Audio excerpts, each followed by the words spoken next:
305, my nigga. Yeah, 30 days, my nigga. Yeah, keep it real, my nigga. How about them Dolphins, baby? Yeah, SUB, my nigga. Yeah, 305, my nigga. Yeah, we keep it real, my nigga. Yeah, I'm out this bitch, my nigga.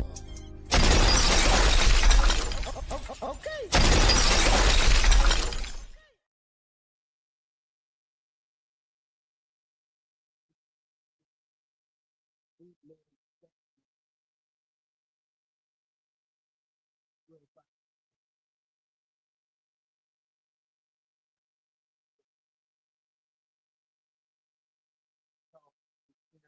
Talk. It's talk. It's NHL. Shout out to the Panthers or whatever, But I'm not really that deep with the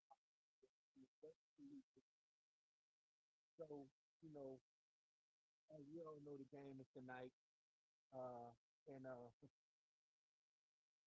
they disrespecting the home. They calling him Ant-Man. Ant-Man? No, he ain't Ant-Man no more. He's Ant-Man. What? They stand up with playing like fucking Eddie Winslow. They saying that Ant-Man Winslow. So listen, I told my dog Shard, the sports guard, the other day. I said I feel like Ant-Man's kind of like checking out. And I just be feeling like whatever flashes we see from him, it's really worth it. It's warranted. But when you're looking at the game, who's the leader of the Timberwolves? Who's the take charge guy on that team? Who's the guy that that's gonna take that shot? Who's gonna put the team on his back? I thought it was Ant. Now I'm watching the facility this morning. Acho saying, well, has Halliburton arrived to be a superstar? Halliburton played a hell of a game last night. The boy damn near had a triple-double first fucking half.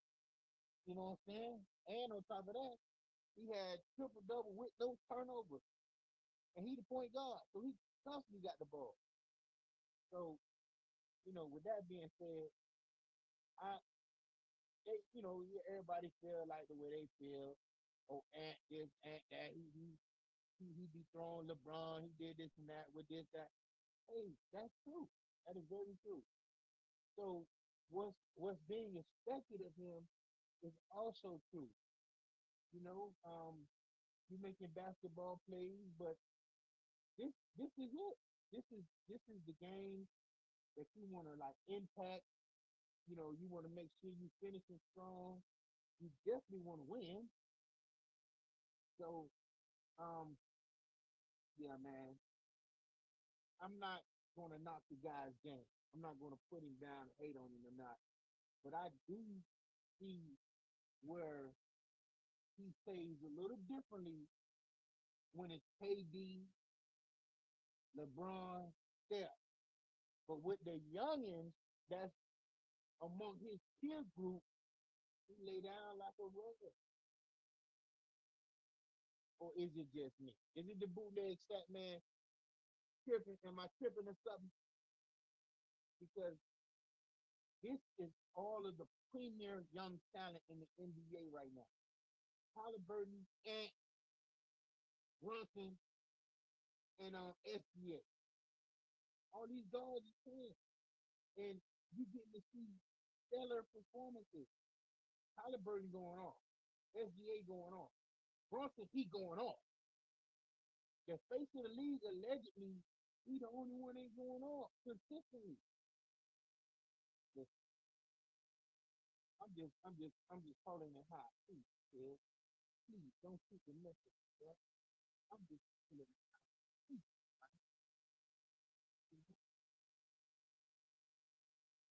It's no difference between when they were saying, well, Jordan didn't do this at this time.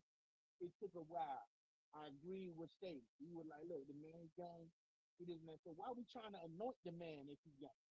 If he's young, give him time. They put the man at the face of the league, and he's 23. Okay, so when he blunder, and when he ain't performing, now he's young. So then we shouldn't be anointing him as that dude already. You know what I'm saying? Now other guys are 27, 25, 26, and whatnot. I don't get it. You know what I'm saying? What that got to do with anything?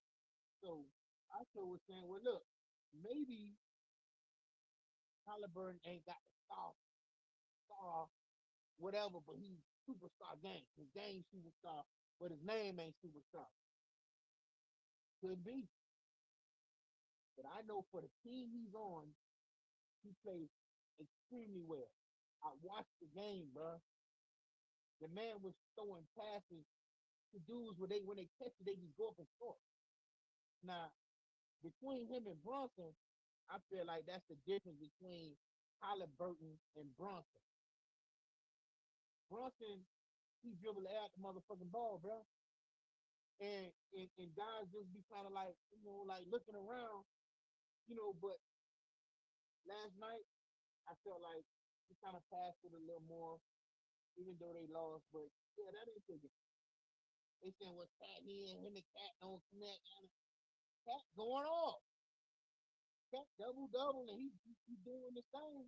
Other than I guess was it no, that was probably when him who set out. But when he get in the foul trouble, he kind of got it sit out. But all I'm saying is when you're looking at Halliburton game and you're seeing the pace they play, and you're seeing how he's catching dudes in position to just shoot. Just shoot. I mean, and then when he shoots, it's money. So, I mean, at the end of the day, you always gotta appreciate, you know, watching good basketball. Like I say, man, when we was coming up in the '90s, going to school, you watch these games at night before you have to get up, or your mama say whoever, however you church you, you able to bed. You need your hours of sleep. But but you, but you know, so all I'm saying is that you know, can't man, you need a win tonight, and that's just real tough. That's real tough. You can't afford to lose a night. You know, that's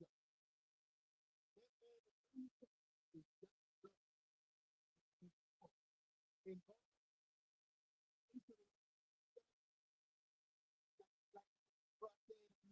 it could have been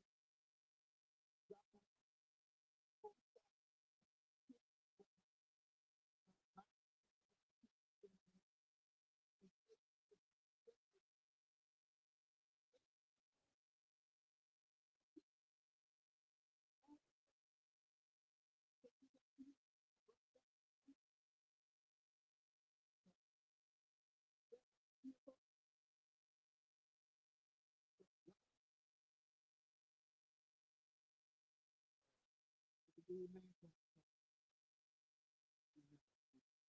San Antonio. It was unfortunate that I forget his name from Wembanyama. Wembanyama rock. He rock. I watched the dude play in the All-Star game. Listen, Kirby got wiggles in the shape. That boy wiggles on him. Look at this. Got around him with the leg.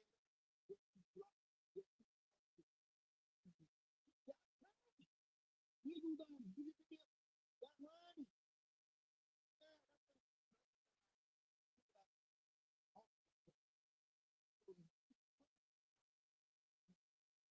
It was unfortunate that he had that game was, what I'm saying?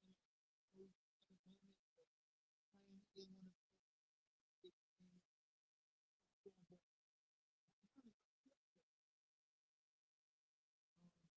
but say that kid was uh he well that man gotta win. He ain't no way about it. You don't win tonight, you go. You don't win tonight, you go. So with that being said, 55 to the big interview, this is what they talk. This is what they say. Potential.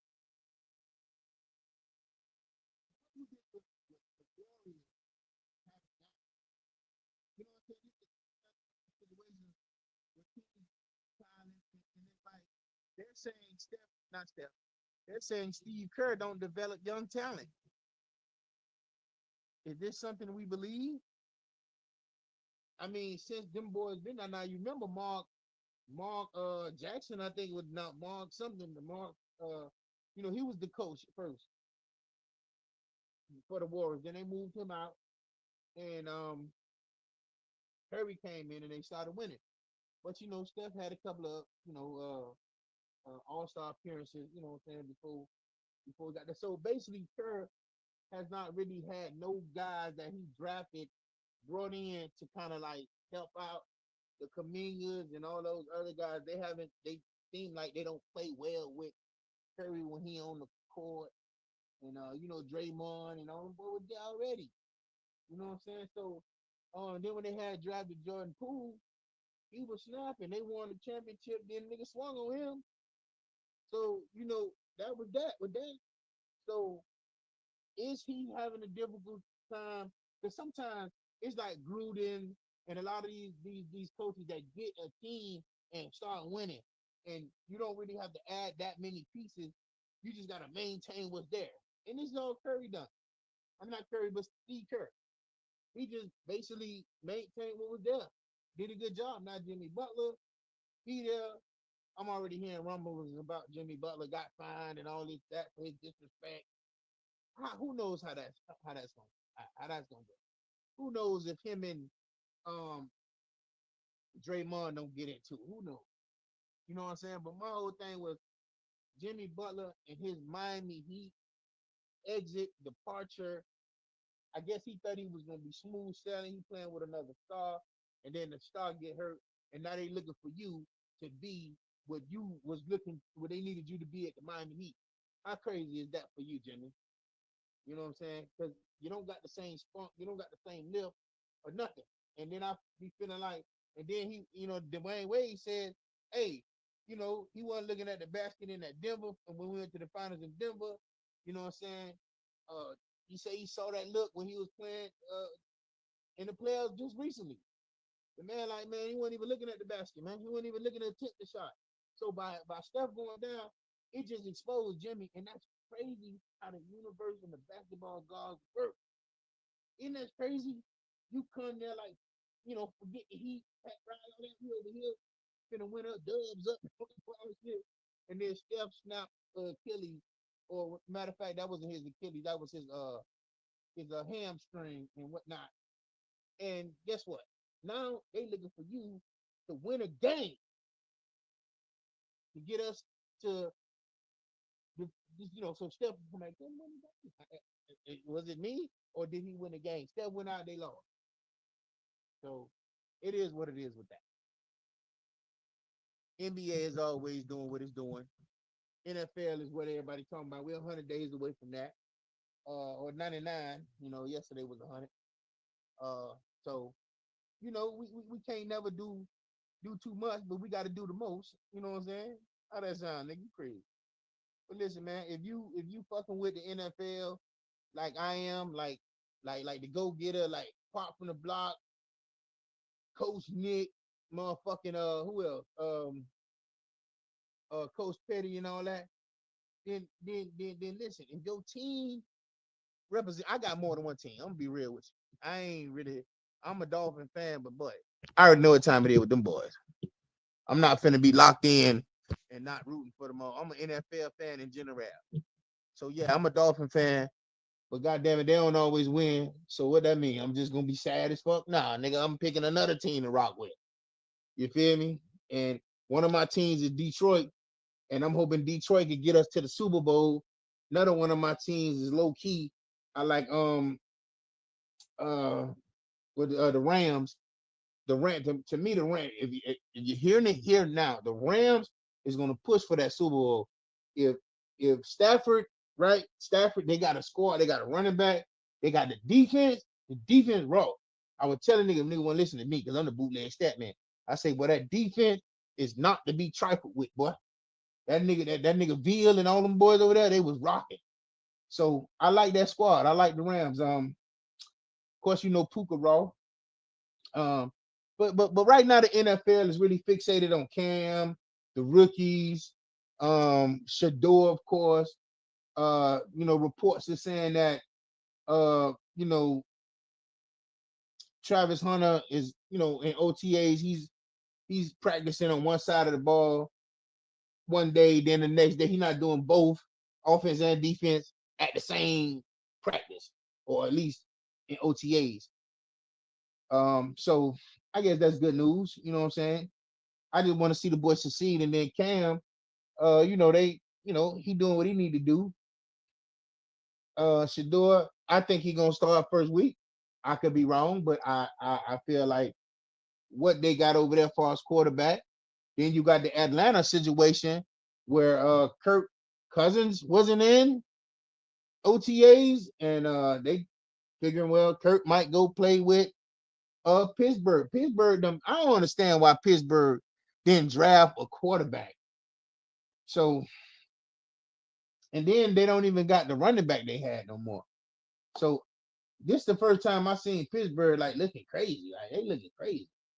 So, you know, but at the end of the day, it is what it is when it comes to the NFL.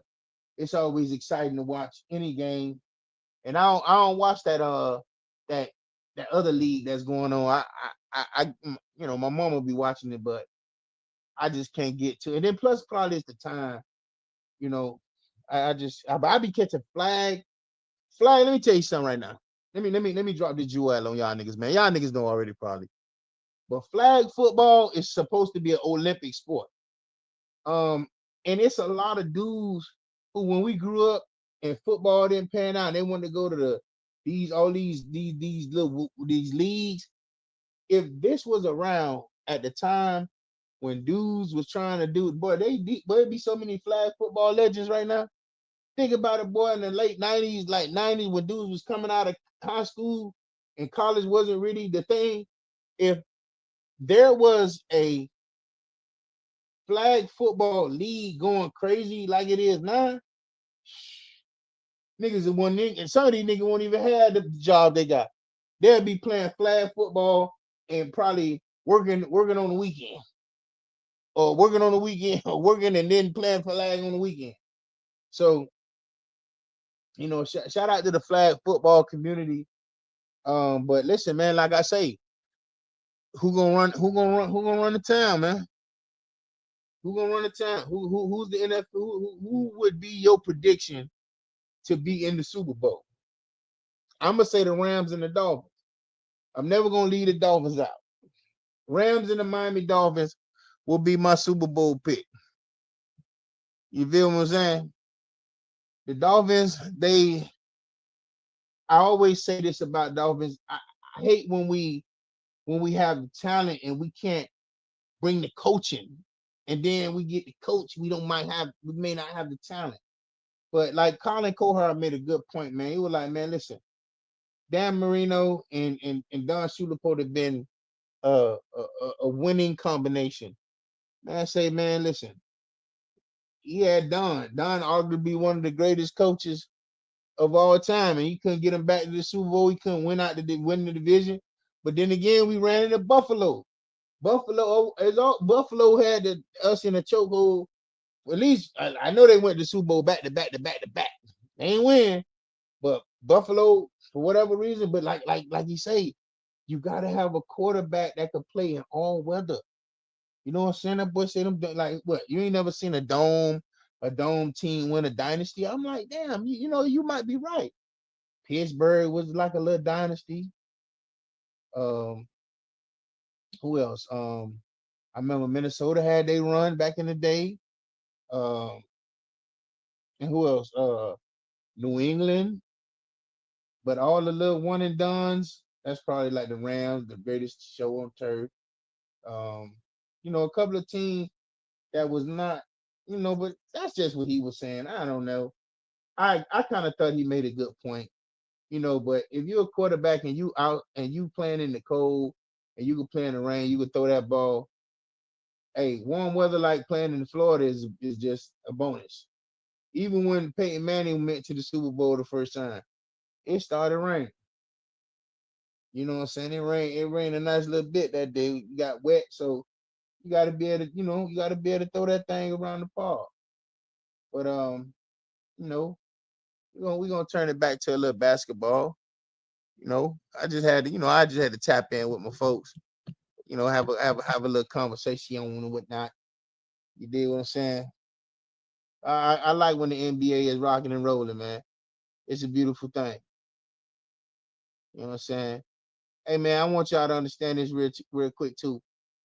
This guy right here, earned this. He earned the MVP. Shout out to the MVP. Uh, you can never really appreciate somebody's game as much as you appreciate it now when he's in the Final Four and the way he, doing what he do. You appreciate it. Cause I remember when Shaq was like, SGA. This was like last year when I think the Joker won it. He was kind of like a little hot, and I'm like, well, now I see what he was talking about because I didn't really watch them as much as I'm watching them now. Being that they the only, they at this point you watching these last 4 teams. So I'm like, yeah, that boy that a real deal. So we're gonna keep it NBA real quick. We're gonna go to this thing here. First team all NBA. Do we have a problem with this? No, Giannis, joke. No, that's easy money right there. First team all NBA. I watch Yoke play. The Joker is the real deal. 20 assists and 20 rebounds and 20 and this and that, bro. That shit, you just don't do that every day. And Giannis, that nigga, that boy, that need to be a Miami Heat. He got the Heat culture running through his veins. You hear me? SGA, hero. He played his place, hero. Tatum, you can't knock Tatum. He played good. He was looking to do some raw shit. I thought he was very aggressive. I thought he felt like he got snubbed when it came to the Olympics and whatever, for whatever reason that happened. And then when they made their finals run, uh Jaylen Brown was that dude, but but I didn't think Jaylen Brown played top tier this year. But and last but not least, Donovan Mitchell. Like I said, that little nigga raw, man. Like when the Miami Heat wanted to get him, they probably went all out and got him. And he swept the shit out of you, making it more evident that you should have got him. Let's run down on the second team, Klein. Second team, okay, I can see that. I can see that. I like Evan Mobley. I think he good. I finally got a chance to really watch him play. LeBron's, that's a gimme. Steph, I can see that. And they watching you, can't, man. That's what they calling you, bro.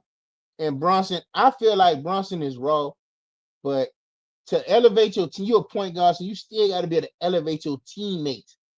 You know what I'm saying? You still got to get guys involved. You know what I'm saying? So, but this is not better than the first team. I see why they LeBron second team nowadays.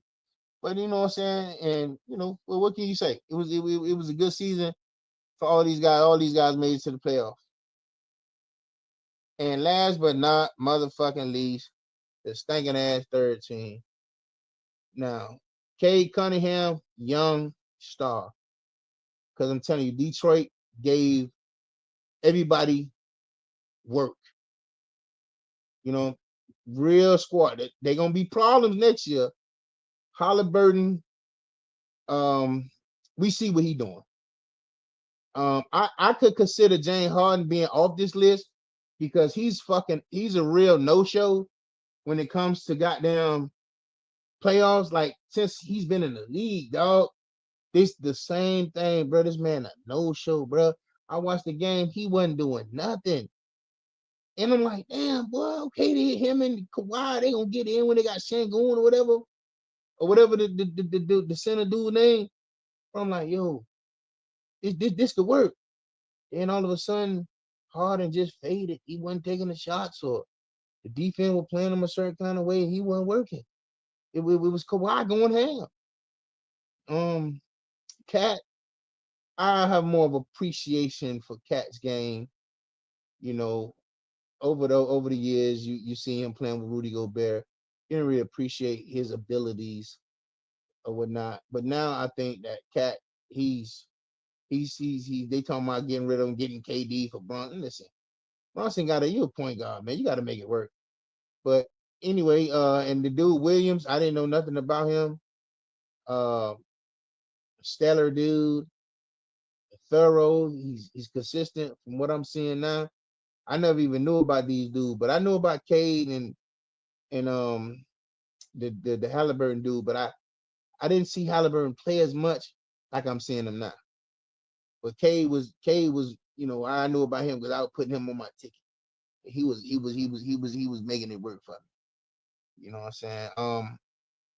Yeah, man, that's the NBA right there, man. The all NBA teams, first, second, and third, MVP, he in there running. So, let's keep it moving. Let's keep it moving, man. What we doing here? We're gonna park it right here, because that's where we at with it in the NBA playoffs. Listen, the question is everybody asking, is Halliburton a star, a superstar? Halliburton had 30 points, 15 rebounds, 12 rebounds, matter of fact, 15 assists, and 0 turnovers. Like I say, man, if they could put Ant up there at 23 and say he could be the face of the league, but then when he don't perform well, he's only 23. He didn't do this. Jordan didn't do this. Like I don't want to hear that because I feel like he want to win. So don't make no excuses. He got to do whatever he got to do. He talking about he DiVincenzo got to call out the defense for him so he can. Are you studying? I mean, you are. This is what you do. You are an NBA star. So it's looking like it's going to be the Pacers and OKC, which I can see that. It's going to be some real good basketball. I ain't going to lie to you.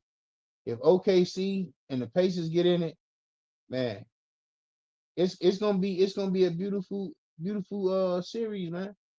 I'll probably put my money on the Pacers because, like I say, Halliburton could do everything SGA do, but those other guys, and then you got, well, Williams play good, but for me, I see they got the dude. See, I think it's gonna be so evenly matched, it's gonna be crazy because OKC got a pretty good defense, and Pacers don't really turn the ball over like that. Talking about 30 points, no turnovers. That's not something you see every day in a playoff game. It has happened before, but I'm not sure, but it just don't happen every day. So, but we're gonna rock and roll, man. We're gonna vibe like that, man. But that's really what's going on, man. I'll be trying to bring my little commentary, you know what I'm saying? Because, I'm trying to expand our platform, trying to expand, what we do, me and the Go-Getter. I want to work on bringing a little more 305 commentary, a little 305 sports commentary or whatever. So yeah, I'm gonna dig into that as well, especially with football starting, high school starting, youth sports starting. Try to be, but I like to be tapped in with the people who got the know-how, because all I'm gonna be doing is just bootleg stat in your ass. And I know you don't want to hear that. I just be slanging around opinions and whatnot. Sometimes I have some factuals, but you could never know because I'm slanging that bootleg shit. You heard me? Feel me? So, like shout out to my dog ZayDaGoGetta, man. I might get him on, man, if he not busy or whatnot.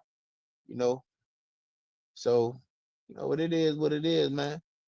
But like I say, them Cowboys and them Dolphins and all this NFL shenanigan, once that get crack a lacking, you already know what it is.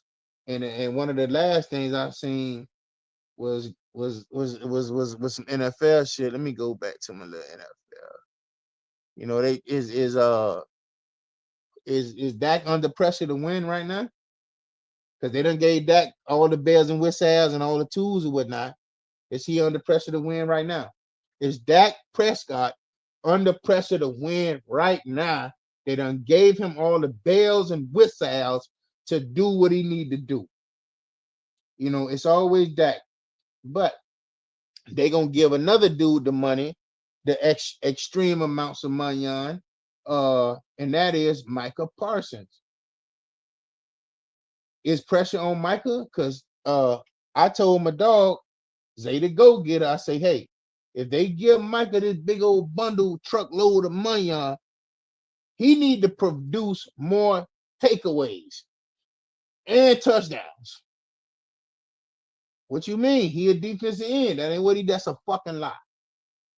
Take that ball away, man. That's what kind of you want a stingy defense.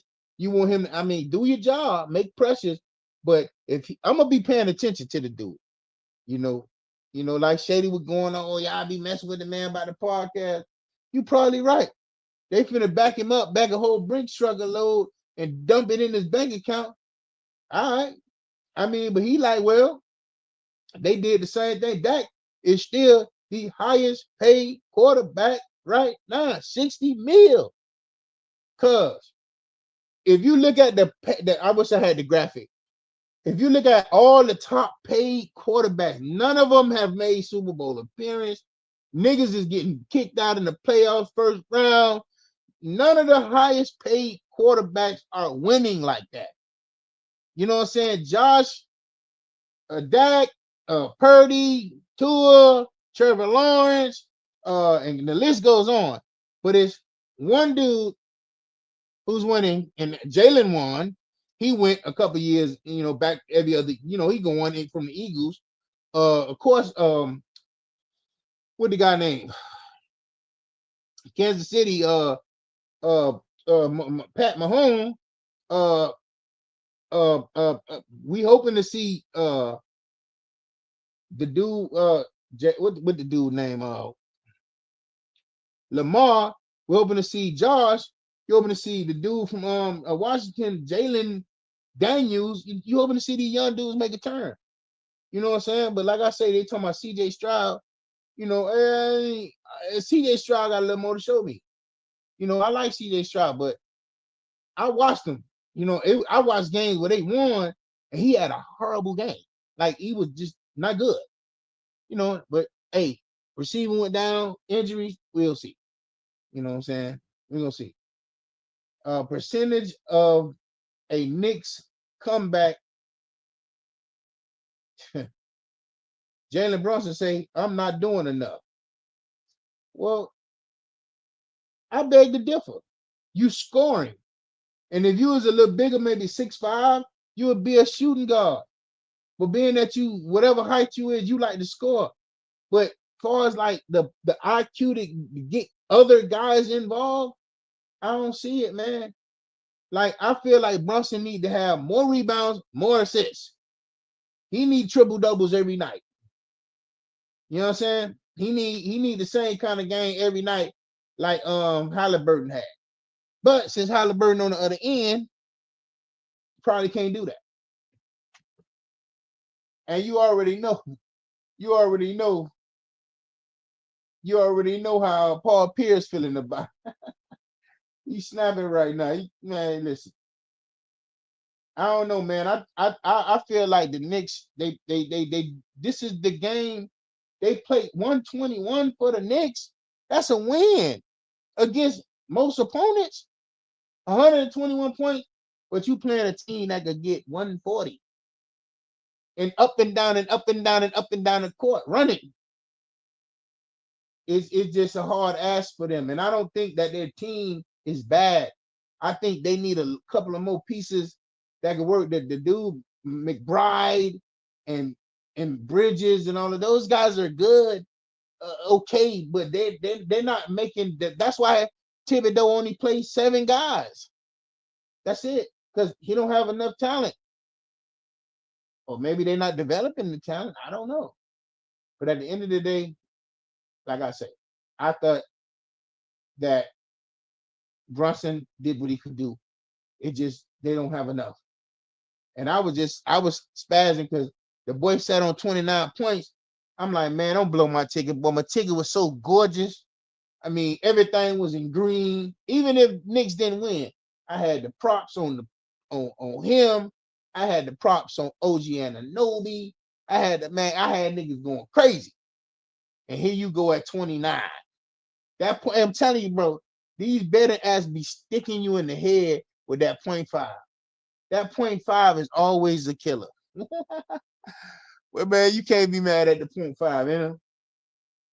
But this is dog big dog, man. You're right now, you're rocking, you're vibing to 305 Sports Vibe.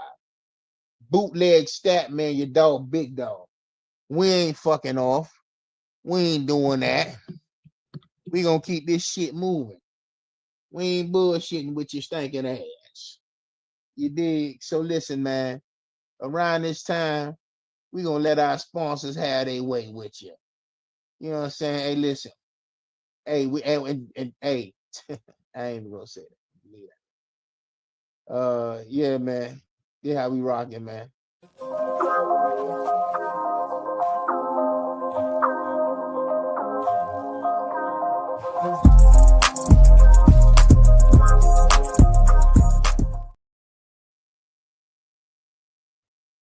None. Imagine the perfect party. Now add mouth-watering food from Jazz Cafe. That's a recipe for joy. Whether it's an intimate dinner with your closest family and friends or a grand celebration for birthdays, engagements or holidays, Jazz Cafe has got you covered. Our catering services offer a variety of cuisine choices from carving stations to drop-off services, plated meals and full-service dining. And don't worry about dietary needs. We accommodate vegetarian, vegan and gluten-free diets. Every dish is crafted to perfection, ensuring your guests have an unforgettable dining experience. Ready to make your event extraordinary? For booking inquiries, call 954-397-3112. And check out our website at www.trapcaviar.co. Follow us on Instagram at jazzcafe_310 and Facebook at jazzcafe310. Jazz Cafe, where every event becomes a feast.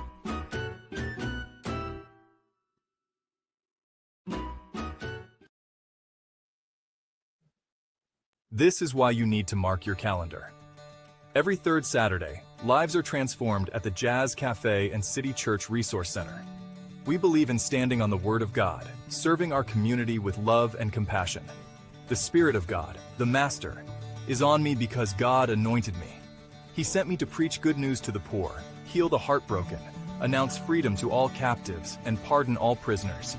Every third Saturday, we come together to feed the community, offering not just meals, but hope, comfort, and a sense of belonging.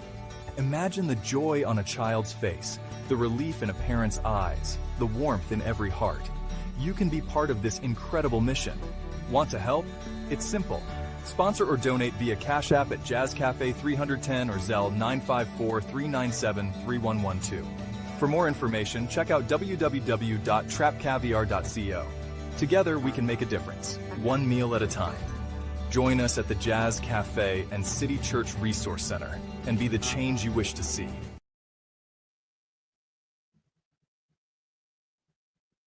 This is why you need to mark.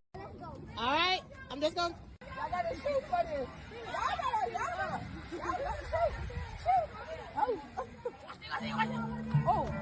What I want for all this. They might skip the line. Ziggy might skip the line. Thank you. Come on. It's heavier than you. Come on. Come this way. Johnny, come on. We're gonna hold the book back for him. Giddy up.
Hey man, shout out to Jazz Cafe, man, for always doing right by the children, giving back to the community every third Saturday.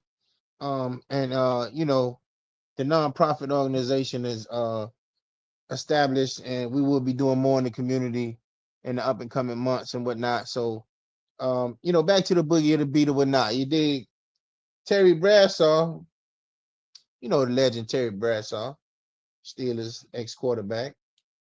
And he say Rodgers need to stay in California. Is the Steelers doing more damage than good waiting on Rodgers? Now I just read this, you know what I'm saying? So I'm doing my little sports commentary with y'all, and you know, doing that. But um,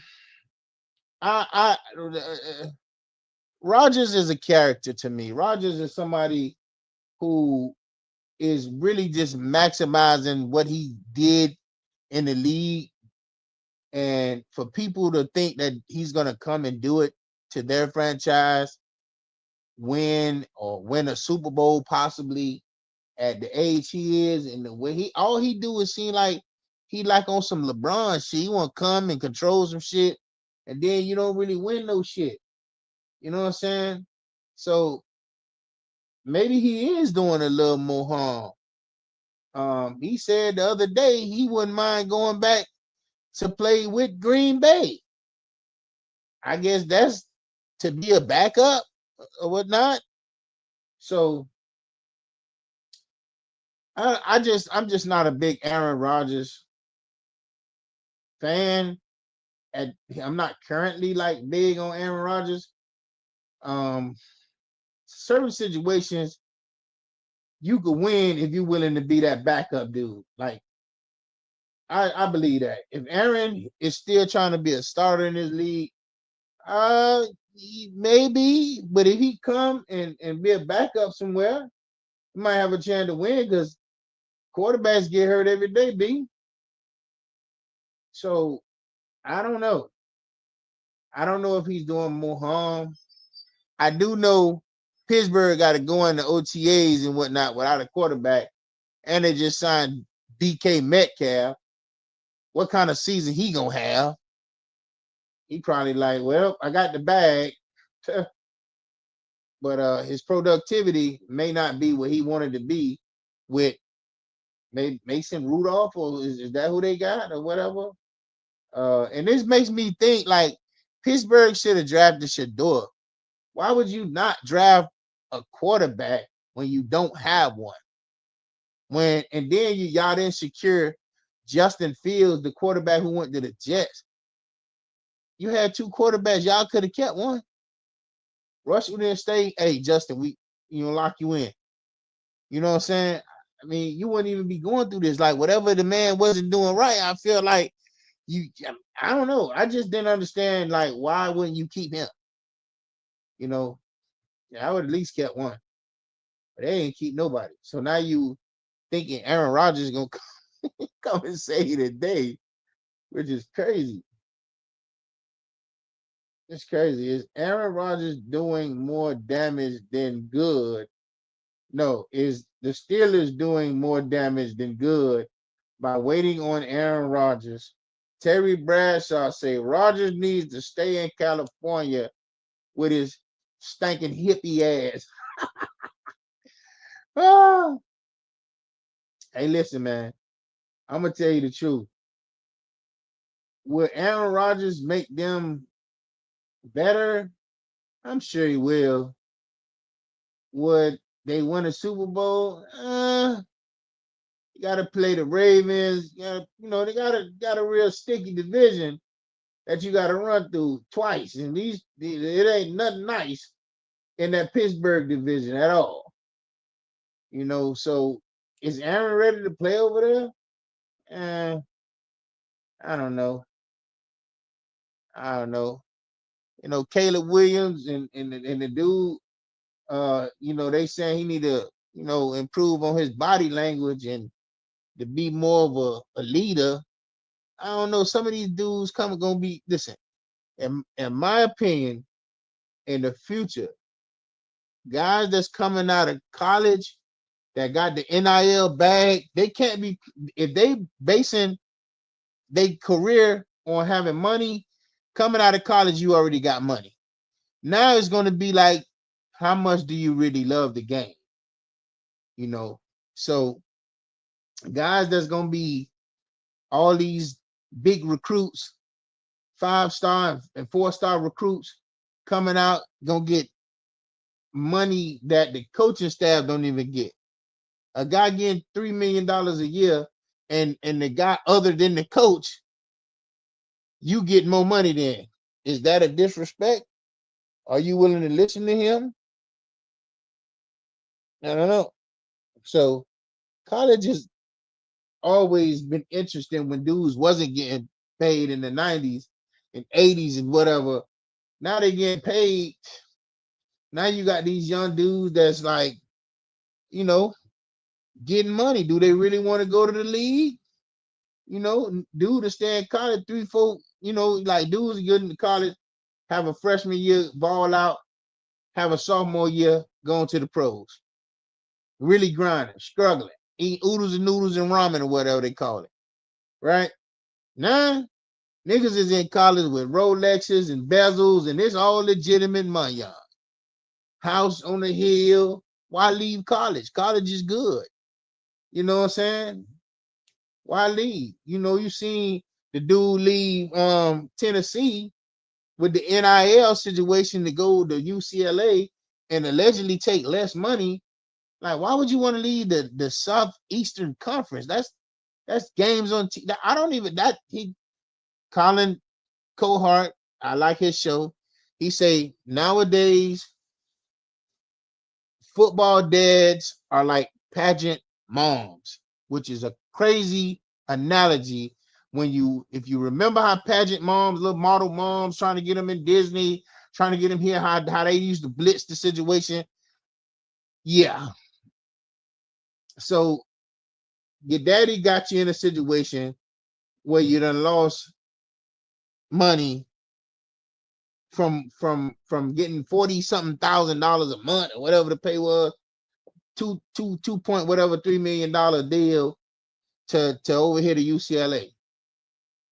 I don't understand that. Maybe you wanted to go home. Maybe I don't know.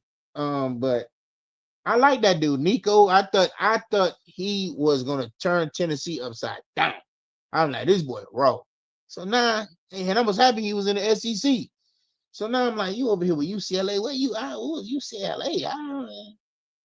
So that threw me. I ain't understand that, but okay. So it is what it is with that. But yeah, I think there might be some pageant dads pushing these kids, because they were saying the same thing about Shador. He came out and say, my daddy said what he said. Kind of, I slipped in the draft. I mean, because like we did see the interview with Deion saying what he was saying about, I know what's behind the curtain. That damn that they can't fool me, but you not drafting your son. So by you talking like that meant what? Oh yeah. So they showed him this nigga slipped way down there to the bottom. I thought he was gonna be Mr. Irrelevant at the day two, whatever it was.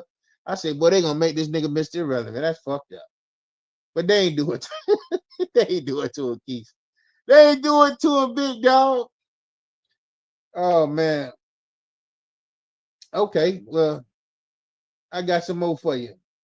How successful will Jets' young core be in 2025?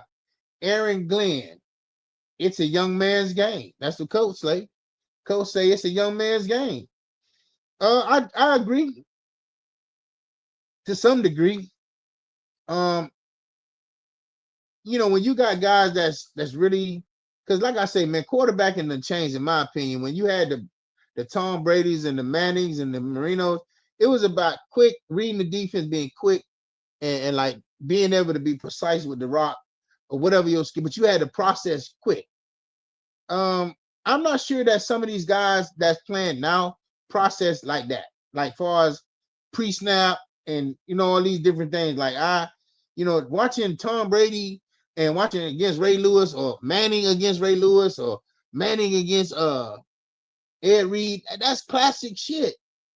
Like the person who made the mistake is gonna lose. These games be 18-19 or 17-20 or 9-12.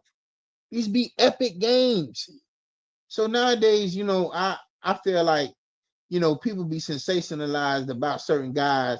And then when they meet a defense like how Kansas City met with Eagles. Now I'm on the podcast with my dog ZayDaGoGetta, right? And I'm telling him it's me, him, Coach Petty, and I forget who else. I'm saying, bro, Eagles didn't even blitz them people. He like, how the fuck? He went off, snapped on me. You telling me, because I'm the bootleg stat man. Nigga don't think my stats is worth anything. All right. Petty say, nah. It say right here, I guess he Googled it. They ain't blitz, not nan time. So like I say, I thought him, Lamar Jackson, and Patrick Mahomes, them dynamic athletes, they play good. But I feel like when it comes to making reads and making decisions, I always thought that you could just easily run. But if you got a situation where there's no blitz, it's just defensive linemen getting at you and then coverage, can you beat the coverage? And Pat Mahomes played arguably his worst game ever. And you don't even hear nobody talking about that. They kind of swept that under the rug. But yeah, he played terrible. He was seeing ghosts. That's what the boy said. They were seeing he was just running for nothing, throwing it extra quick. Nigga was on his ass. And I always said the nigga mechanics be kind of off, and he don't be like on some fundamental shit when it comes down to executing, delivering the ball, and seeing it. Sometimes you could just wang with it and do what you want to do. So I don't know. I don't know. But they didn't blitz him. They dogged his ass. That was one of the Super Bowls that a lot of people lost a lot of money, and a lot of people won a lot of money. Because boy, if you was an Eagle fan, die hard, and you put everything on the Eagles, you did what you needed to do. You came up. But at the end of the day, we rocking and rolling, man. We ain't holding no punches today, man. My Miami Dolphins, I don't even be wanting to hear about them boys right now. The go-getter be talking about, well, he be up on his little Dallas Cowboy, website, whatever little podcast. I don't want to hear nothing about the dog. I don't want to hear nothing about the dog at all. Feel me? I want to see. Because I feel like Mike McDaniel, you done came in being extra friendly, and now you got chaos. Now you got players leaving, saying, or coaches leaving, saying, well, the coach over there is this, that. Vangio, Super Bowl, leave Super Bowl. The dude, I'm telling Coach Nick, I'm like, Coach Nick, the safety, Jordan Poyer, I'm like, boy, Poyer garbage. He's not giving it his all. Oh, nah, big dog. Everybody gonna say, you don't know football, you don't know the play. Okay. He leave and he say, oh yeah, it's the coach. He was talking about Buffalo. He didn't want to leave Buffalo. You know what they did? They stuck Miami up for the bag and played halfway, played partial. Ain't even give it his all. And that's the kind of locker room. That's why I say I don't want to hear nothing about nothing going on. I want to see, and I want to see how you're going to react to Tyree here telling me he want 2,000 yards again. Man, listen. If Tua got to step up, you and Mike McDaniel got to run this show. Mike McDaniel going to be Mike. Hey, no, we ain't doing that, man. You got to squash that Tua shit, that Tyree Hill shit. Because right now, bro, you the team, you the face. You the quarterback. I don't know, man. I just feel like it might be that you're gonna be extra friendly and extra buddy with these guys. It's gonna be the same. And we got a nice team. And it's like, again, it's what I said earlier. Another dude inherited another nigga team. Mike McDaniel, man, listen. A lot of the core that was there for the first few years was what Flores drafted. It wasn't like nothing he did. This is right now what we're saying now this year is like all what he did. The corner we drafted, he didn't pan out. Cam, whatever his name is, he didn't pan out. You had Xavier Howard there. He gone. The defense Flores had and everything, a lot of that shit gone.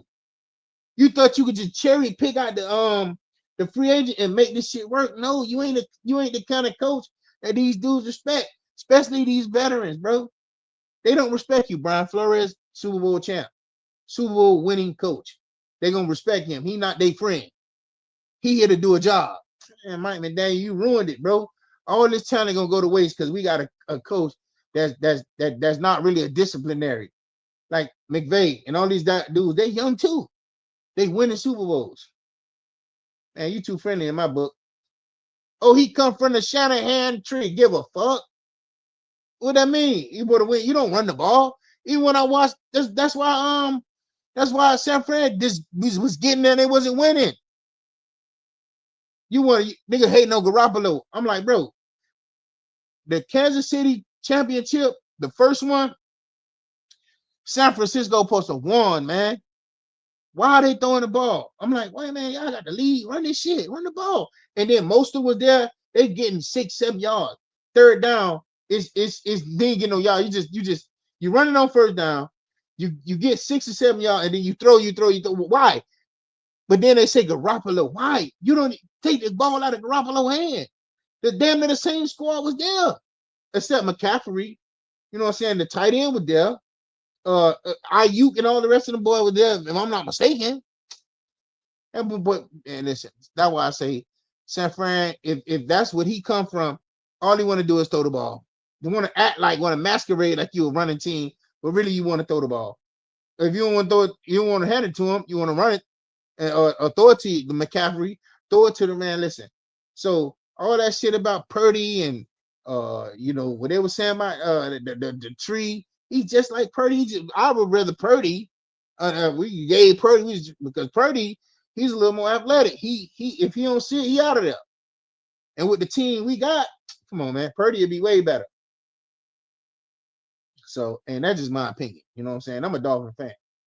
You know, when you watching these dudes in your eye test, if Tua can do what Drew Brees did or Doug Flutie and find them pockets and make the throws and get out of there when you got to get out of there, just don't take losses. Yeah, man. Like, man, I ain't saying you got to be a Lamar or a Pat or like acrobatic runner. You just got to understand the feel of the game and get out of there when it's necessary to keep the chains moving. If you could do that, we could be straight. I personally don't think Tua need to be throwing the ball 40 and 55 times per game. I feel like we can just play a little more bully ball. We don't play enough bully ball. We don't do that, man. I just feel like we just throw the ball too much.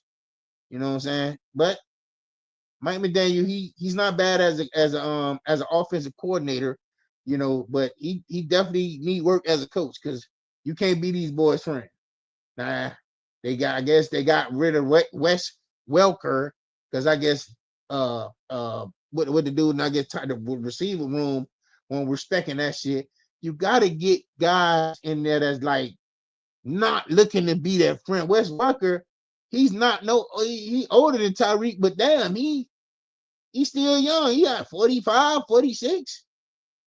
You know what I'm saying, man? Get you an OG veteran in there, man. Even if he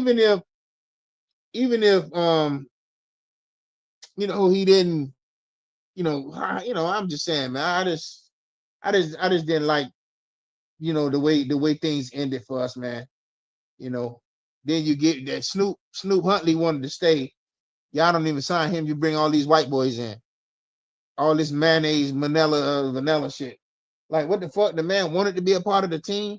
Like, I seen Duke Johnson come have a pretty good season with Miami when Tua was like maybe second year, something like that. They didn't sign him. And when Mike McDaniel got here, that's when he was gone. I'm like, dog, Duke was good. Duke still had some speed. Every time he played, he did good. Got rid of him. Huntley, he was learning the offense. You knew it's like the thing that I'm like, y'all bring these dudes in so there'll be no chatter about. Listen, if Tua should want a good backup behind him, man. One thing I learned about football players, they act like athletes, period, man. They act like, look, man, you're only good as your team. You know what I'm saying? If you're the starter, fine. But if you're not playing well, you ain't playing well. You know what I'm saying? And they're not gonna bench you. But damn, at least you can have somebody who on your team that's gonna keep it real on with you. I don't know. So Knicks fans, they spotted a Jalen Brunson lookalike. Oh, they had okay. So it's a Jalen Brunson lookalike to get tickets for Game 5. I guess that's interesting. And plus, the dude, I seen the clip of the dude who I thought I put that clip in here, dog. I don't think I did. The dude who they threw trash at, New York fans threw trash at a Indiana Pacer fan, and Halliburton found out about it and broke bread with him. I forgot what I said. I got it. Damn, I thought I had the little visual of that. You know what I'm saying? But it's all good. You know, we're gonna be rocking and rolling for Game 5. Should Kevin Durant want to play in San Antonio? So reports are saying Spurs have mutual interest. I mean, that's another situation. My whole thing is when these guys are locked into these contracts, and see the difference between LeBron and I think and was it Kevin Durant and all them, not Kevin Durant, but Garnett, was those dudes free agents, and they how did that work? I don't know the story to the Boston situation, but when it come to this right here, it's like teams be giving up too much, bro. You got a core on your team. Oh, it's always a dude want to go somewhere else after you done took all this motherfucking money from a team. Now they gotta figure out how much they gotta give to get you. You know what I'm saying? That's all I'm saying. So that's all I'm saying. I don't think that's necessary. It's not like you don't want a KD, but are you really trying to pay that kind of money for KD? Are you really trying to offload the talent you got? Maybe, but I don't know. I don't know. Yeah, I don't know. Because Wembanyama, he good. Then you get KD over there, and I don't know. KD and Booker was supposed to be. They had Aiden and all this, so it's like, it's not working. It's y'all was over there. KD, all these dudes was at Brooklyn. They made their way out of there, talking about they don't need the damn coach. And I'm like, what the fuck, man? Listen, man. It's at some point it's gonna be time for these older dudes to lay it down, because I don't know. I like what y'all want to go to San Antonio for? Because that's a smaller market. You just don't want to be on TV or something? Oh no, Kevin Durant and Wembanyama gonna be on TV all day long.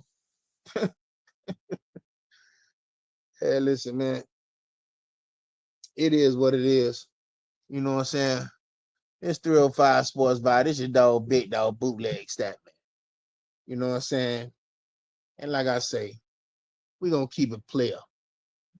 You already know what time it is. If you don't know, now you Dallas Cowboy trash. Indeed. Keep it real, my nigga. How about them Dolphins, baby? Yeah, SUB, my nigga. Yeah, real vibe, my nigga. Yeah, we keep it real, my nigga. Yeah, I'm out this bitch, my nigga. Okay. Yo, what it do? What it hit for, nigga? It's by that time. It's 305 Sports Vibe. It's your dog, Big Dog, done pop back in the motherfucker, man. It's game time, homie. Hey, man, your dog, Big Dog, Bootleg Stat, man. 305 Sports Vibe, we up in the motherfucker, man. And guess what? It's game time. Now, if you're going with OKC, I understand. If you think Ant-Man gonna jump back into it and get his mind right, because right now, it's going down. Ain't nowhere they can go but home or to the next motherfucking game. if you're OKC, you ready to get these boys out of there, get a little rest, get your mind right, keep it moving. You know what I'm saying? So, hey, tip all that happened. Let's get to it. This is dog, big dog, bootleg stat, man. I'm looking for Ant to have a hell of a first quarter. You know what I'm saying? I ain't even gonna lie. I put a lot of money on that. I need that first quarter to be jumping. Him and motherfucking Randall. I need that right now. Yeah. I got him, Randall. Hey, I got all the stars getting money the first quarter. Come on. Now, I'm not tripping on if they win or lose. I just want to see Ant play like this star, this superstar they be saying. You feel me? They like, oh, Ant, the superstar, da da da. I'm like, well, I like the nigga. I ain't even gonna lie. You know, but a lot of time people infatuated with trying to replace Michael Jordan and make it seem like these boys really aren't really there. And they may not be there yet. You feel me? They may not be there yet. Ain't nothing wrong with that.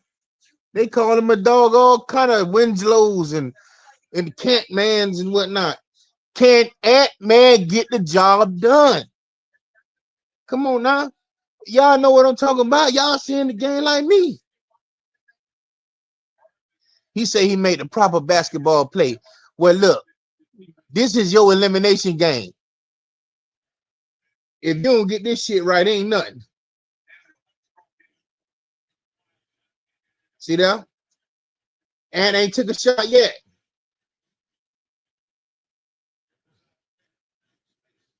Hey, I got Shea going over in the first quarter. I got Rudy Gobert with a couple of rebounds in the first quarter. He already looking like he got 2.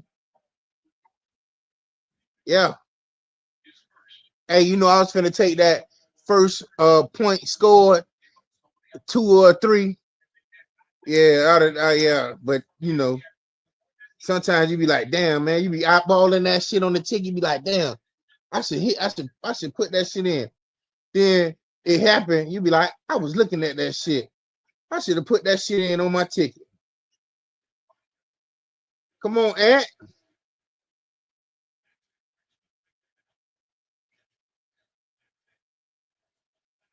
Okay.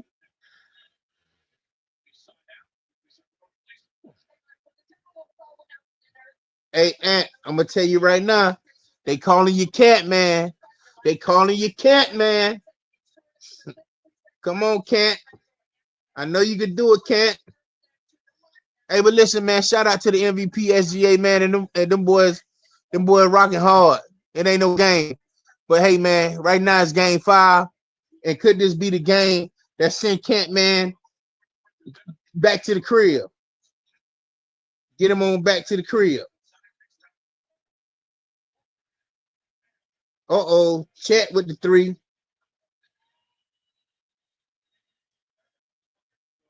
They got Dort on that boy.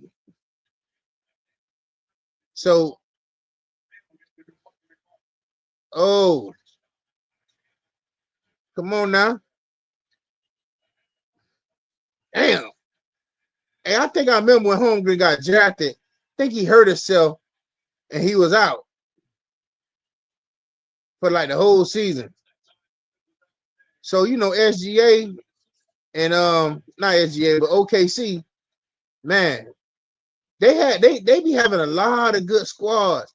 You know, they had Kevin Durant, they had James Harden, they had Russell Westbrook, they had a squad, and that's the name of a few. They made it to the finals. You know, the Heat, you know what we did to them, but shit,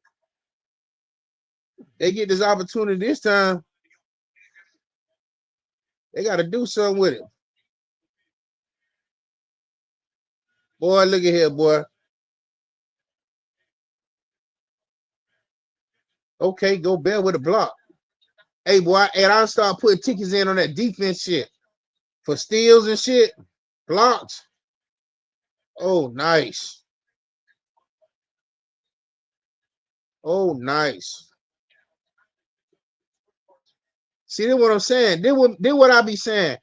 Like for that we were talking about earlier. Well, you know, is Anna superstar? They got Anna superstar.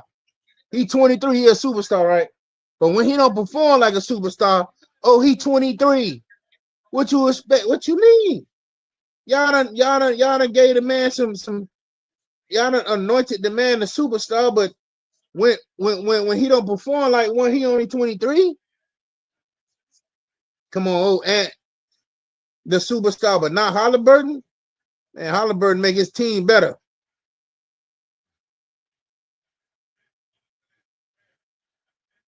Shit. Look at that. Wide over three. They better start attacking that red. I see they don't want to get. I say Gobert need a double-double. Feel me? To be effective. He need to get some kind of lobs or you know what I'm saying? The man got to be some kind of way involved. You got out of the motherfucking LA season, the LA series with the man. God damn, look at it. This man, they gonna leave this man wide open. McDaniels is wide open 2 times down the court, and he done brick both threes. Stop shooting threes, man. Come in for the little 2-pointer. This shit with 3 points. First 3 point, 3-0, right at the first 3 point. It's fucking 11-3 already.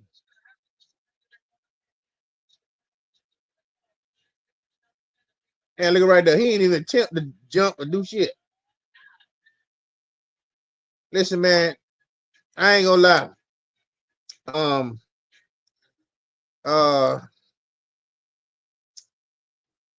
Timberwolves looking like they not in it right now.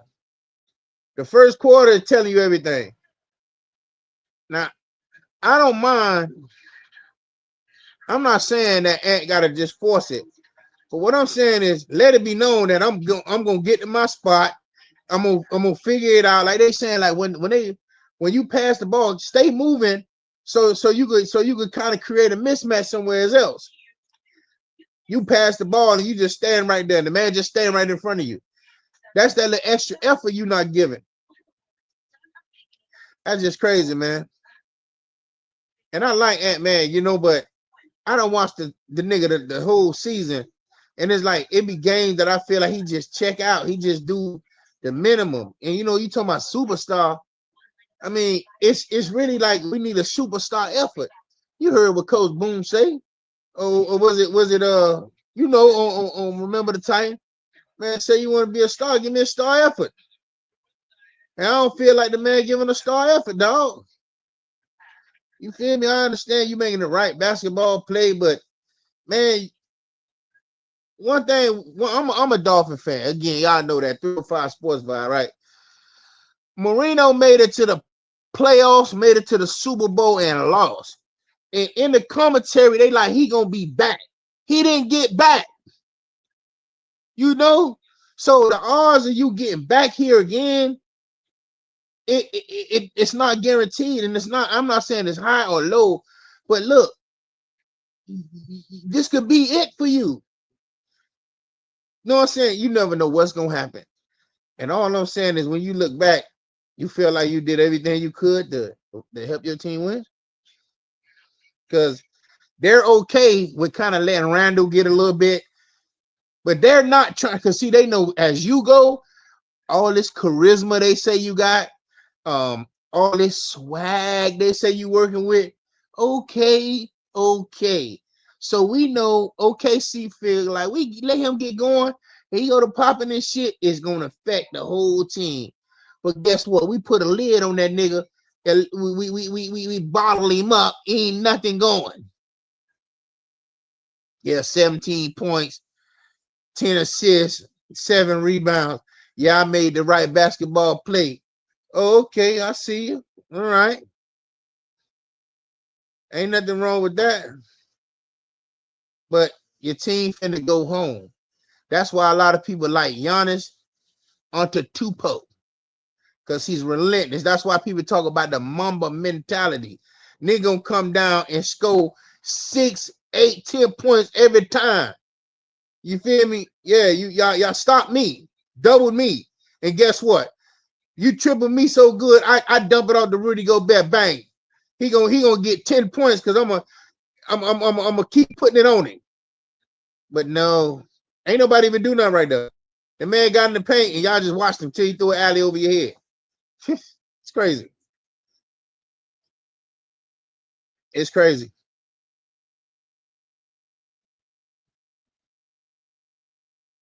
So they pressing Ant.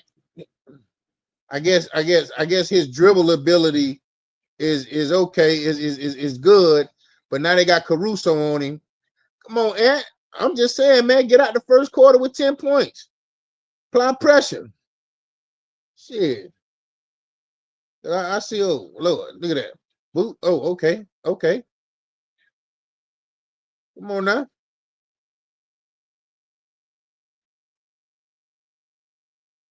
Come on now. Shit.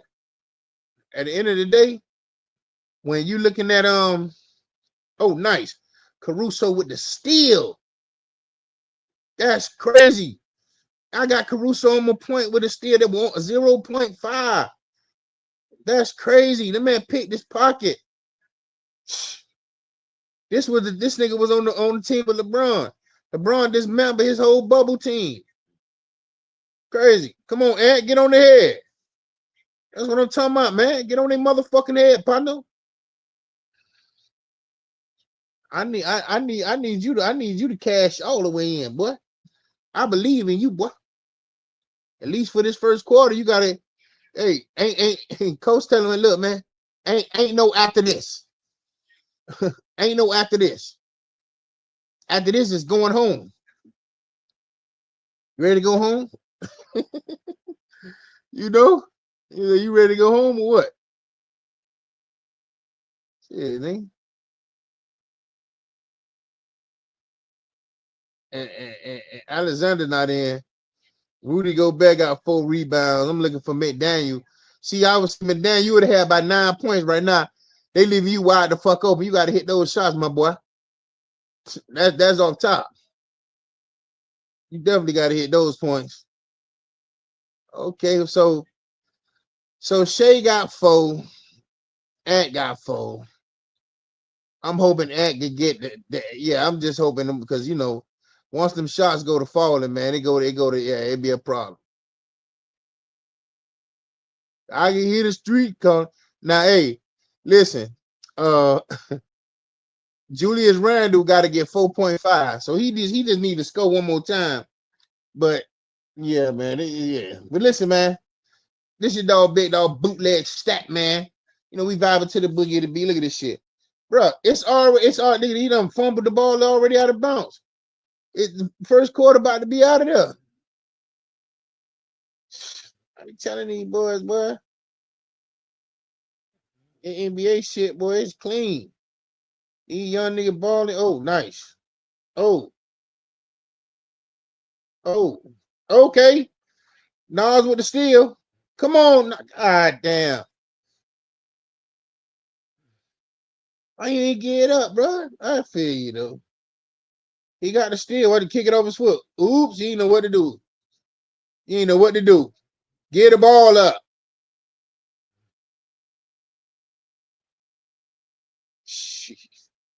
It's 17-7. This shit blowed out from the door out.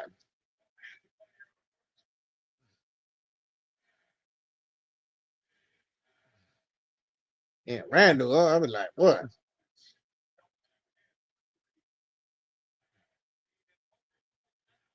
What is he doing?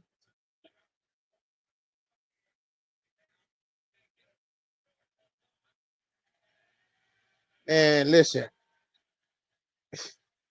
one thing I can say, bro, this shit look crazy.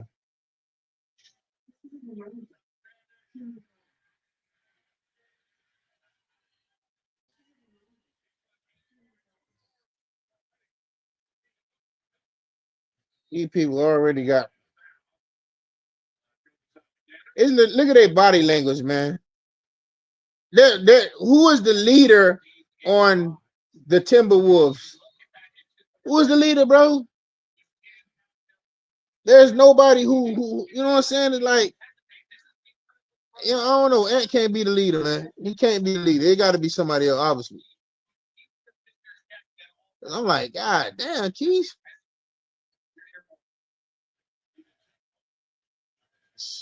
That's the hell, boy. You would think that, you would think like, yeah, look at this dude. He got 11 points that quick. It's time for bed. That's crazy.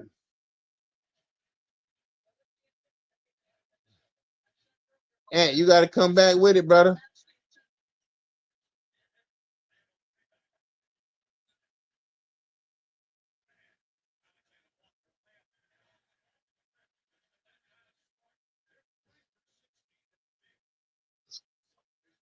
And none of these guys is hitting points.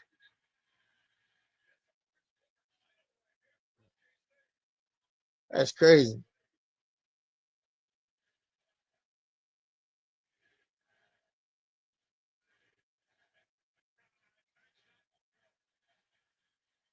That's crazy.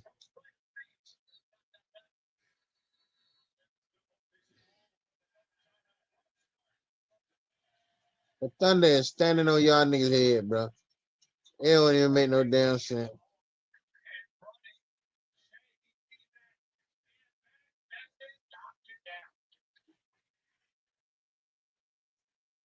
These people gonna get these people gonna blow y'all out, and then fuck around and then fuck around and have the backups in. And that's crazy.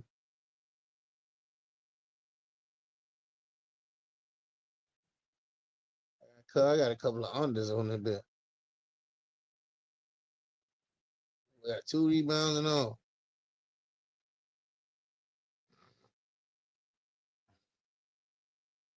22-7 in the first quarter.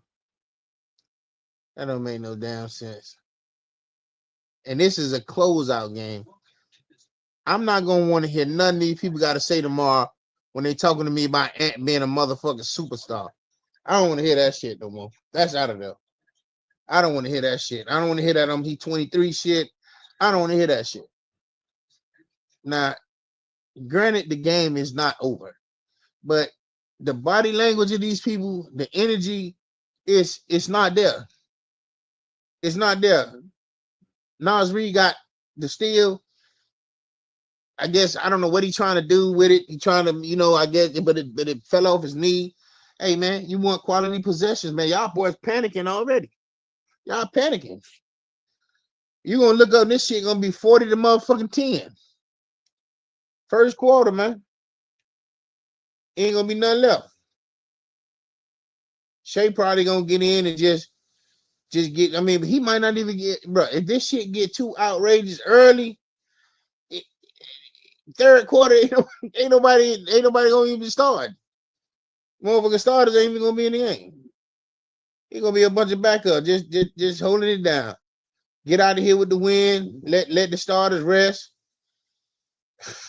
That's crazy. And it's like, to me, it's like they can't even find a quality shot. Do they even run plays? Or it's just ISO ball? You know what I'm saying? I'm trying to understand, like, you can't draw up a fucking play to somebody? That's crazy. These people got 7 points with Ant facing the league. Superstar on the team with 7 points.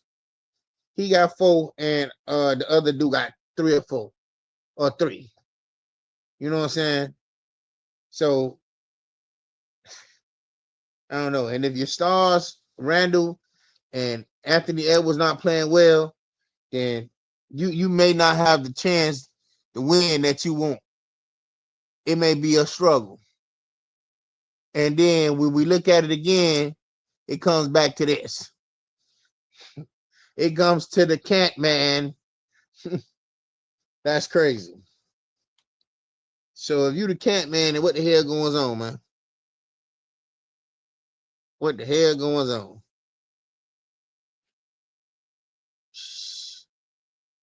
Damn, that's crazy. One thing about Shea, boy, he gonna get to this. I think this is what I mean. Ant went to the what is it called? To the Olympics and everything. Like, you didn't learn nothing from these people, man. You still got 4 points. It's crazy. I already know, cuz he got 3. The stars, your best players got 7 points. That's all your points. That's all. Let me see what the score is. Last I looked, the score was what? Let me see. It's 7. That's all your points. So Ant got 4, and Randall got 7. I mean 3. That's all your points. That's crazy. That's crazy, dog. Alexander, whoever the McDaniel, he had 2, 3 open threes and missed all of them. What, 2 or 3? Bro, the writing is on the wall. You can't even get him missing everything.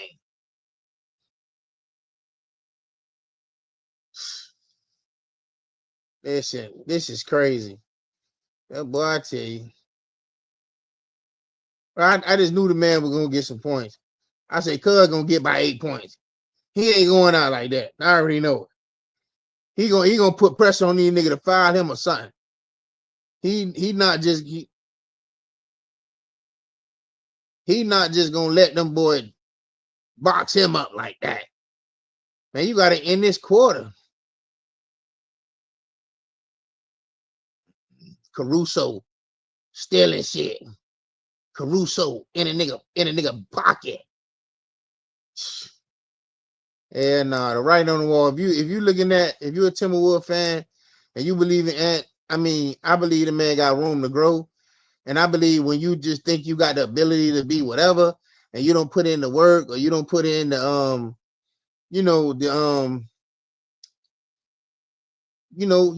put in the extra time, film, whatever it is you got to do. I mean, I don't know. It would help. It would. So now he got 6. You know what I'm saying? It's a little time. Maybe he might get 8. I don't know. You know what I'm saying? All he need is another bucket. Okay. Dort missed. Who got the rebound? Come on, Ant. Make me a believer, brother. Miss. Ant. 3-point. See, why did I know he was going to do that? Why did I know? Instead of you going and applying pressure, you trying to hit a 3. I guess. I mean, hey, but listen. Let me see what the point is. It's 9. He got 6 of the points. Hey, man, do what you can do, dog. For real, because it's looking rough already.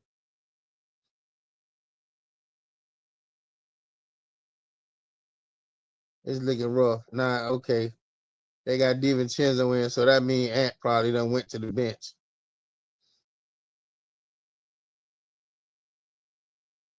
Why is they just throwing threes up there, bro? I mean, god damn. They just throwing threes. This is crazy. It's just to me not good, not good strategy. Like, I mean, you're not even gonna get these people in the position.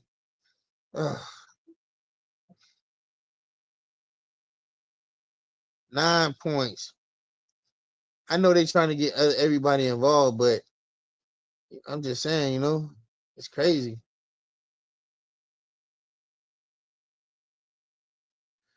I guess that's the end with that. 26-9. You niggas down 18 points, 17 points, whatever. That's crazy.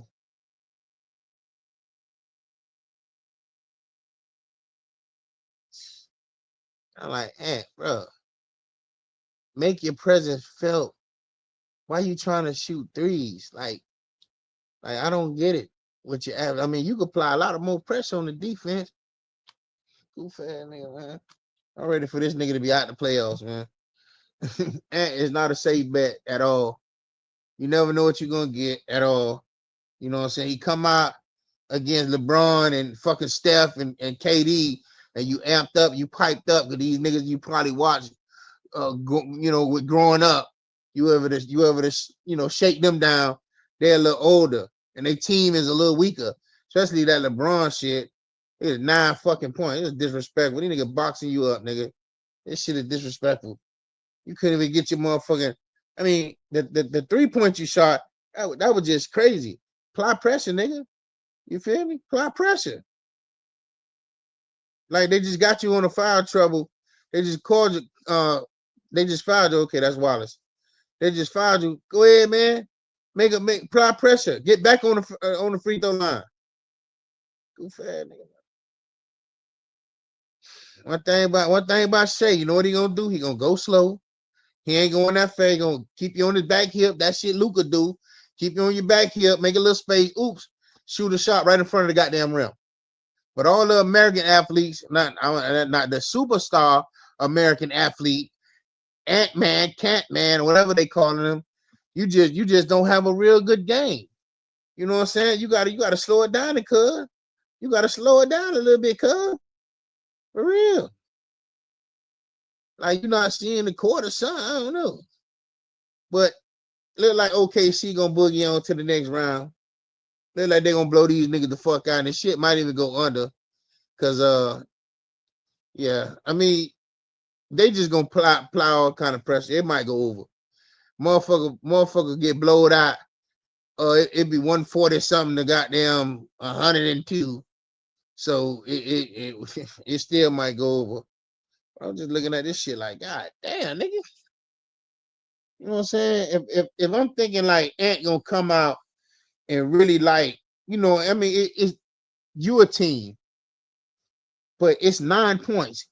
You have 6, and the nigga Randall hit the first 3-pointer, and he ain't touched the ball since. He touched it, but he ain't, you know what I'm saying? So I'm like, damn, the OKC defense really that good?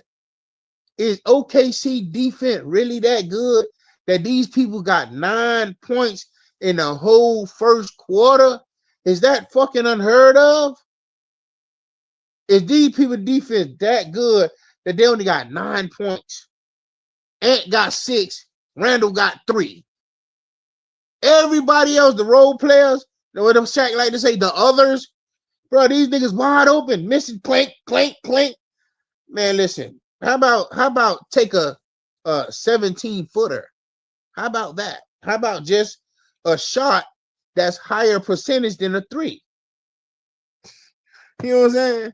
Boy, everybody cannot be Steph Curry, brother. You got man, you got dudes who be shooting the 3 like they good like that, man. Some days you're better than others. I mean, but come on now. I know one thing, you blew my motherfucking first quarter ticket. I thought it had promise. Yeah, I ain't gonna lie. First few minutes of the game, Ant like he didn't want to shoot. And they calling the nigga Cat Man, yo. Ain't that something? That's crazy. So Alexander Walker, I figure he'll get his mind right. And then I got McDaniels. That boy missed everything every time he shot. I thought that was just like, God damn. So I see this Carson Wallace. I finally see who that is. I didn't know who it was at first. So Jalen Williams, this is a low scoring game for him. But I don't see Shea going getting 33, bro. I should have took Cud down for the under. I took him for the under because I ain't see it. Yeah, I ain't see it. I kind of didn't want to put a ticket in, but I did it anyway. Shay. Nas Reed, 2 points. They got to start putting turnovers, unforced errors in too. A lot of these boys just be fucking up.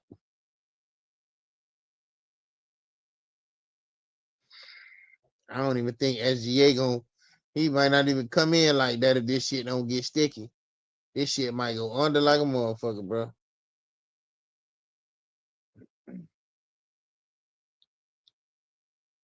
I said, boy, this game gonna be real funny, like, cause Shay and them, they got a nice little squad. But Ant and them, I don't know who the main man is on that squad. I don't know who the lead is. Ain't nobody revving, ain't the body language off. You know what I'm saying? Ain't nobody really pumping nobody up. You know what I'm saying? It's like, well, you know, this shit, it was fun while it lasted. We done got here a second time and got our ass sunk the fuck home by the MVP this year. Shit, was Yoke the MVP last year? Did they play? Who was in the final? I think, yeah. So yeah, you know what I'm saying? This shit crazy. They got sent home by okay. I can hear the streets going. Shit is crazy. So you already know talking about if necessary. This shit over. This shit is not necessary. Body language on these people is out of there. 30-11.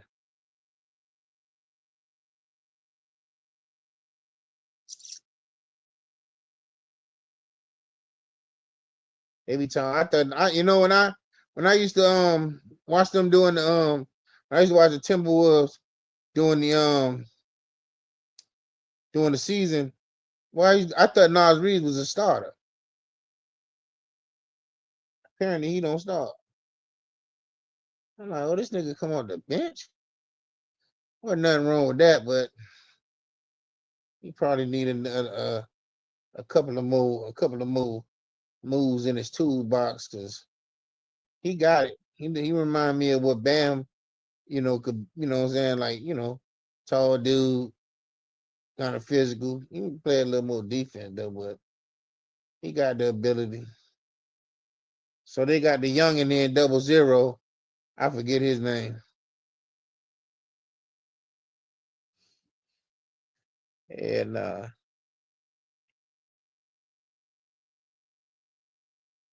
so do SGA really need to come in the game? Because if this shit don't crank up, he probably not gonna get 33.5. They probably thought like, oh yeah, Anthem gonna come out and it's gonna be, it's gonna be 30, 50 or so point first quarter. Yeah, nah. Then Connolly, number 10, I don't know. He don't provide no offense. He might hit a 3-pointer and have 3 points the whole game and like some assists. So it's a lot of things that got exposed because, like I say, man, Connolly just, I don't know. He got to be averaging 1 point a game in the playoffs.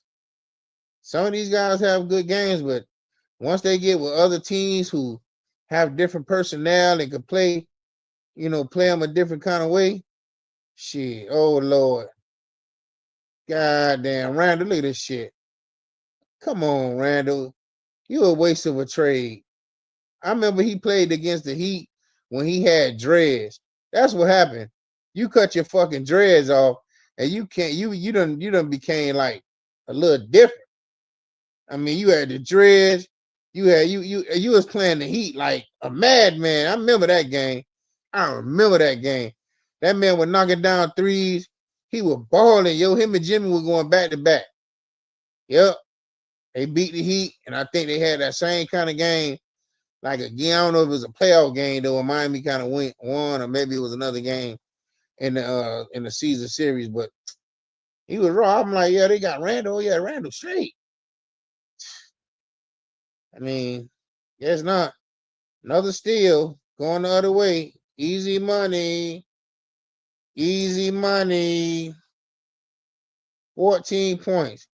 So listen, if these people don't get out of this quarter, I mean, is Timberwolves gonna score 30 in this quarter? Is okay? Not 30 in the quarter, meaning will they will at the end at halftime will they have at least 30 points in total? Because right now, bro, this shit 14, and it's an elimination fucking game. I like if you can't get that's what the coach told. And I gotta go and tell you and motivate you. You don't need to be here. You know what I'm saying? Like the body language is not where it need to be. I don't understand. Well, I don't understand at all, man. For real, bro. That's what my dog said. I don't understand at all, man. You feel me? That's crazy work right there, B. Crazy. So for everybody who's home and they talking about whatever they talking about when it comes to sports and it comes to the Ant-Man being a superstar, miss me with that funky shit there. Cause bruh, nah. The game on the line now. You want to even Tatum. Now Tatum not the boisterous nigga. He not none of that shit. Tatum, you're not gonna play with and Tatum got a more pure stroke. As far as the 3-pointer, listen, come on, man. And ain't there yet, man. He ain't there yet, man. We can't just be anointing niggas because he got charisma and all this goofy shit. Get the fuck out of here, man. Come on, man. You know what they say? Do what they say. Hold up. For all your charisma, they saying you can't, man, fucking Candy Cane Winslow. That's what they calling the nigga. Candy Cane Winslow. You feel me? Come on, man.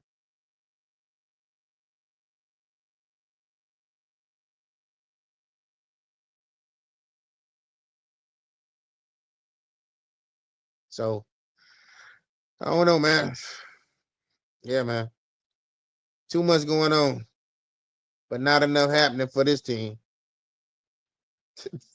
Straight up, man. It's crazy. That is a lot.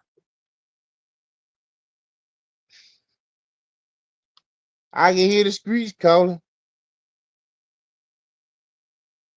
Hey, man.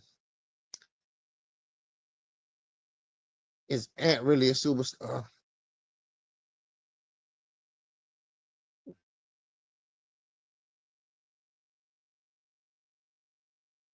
So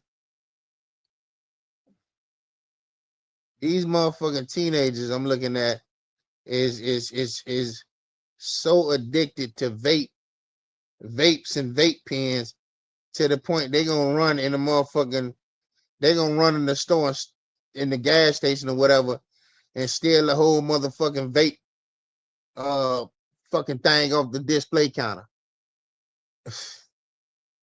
It and they say this shit supposed to be better or less than cigarettes, or it's not as toxic or whatever. These motherfuckers, man, I guess I never smoked. I smoked one cigarette, and I thought that that shit was nasty. So I never smoked another cigarette. Black and Miles used to fuck with my throat. So I kind of stopped smoking that. When I was on probation, couldn't smoke weed or whatever.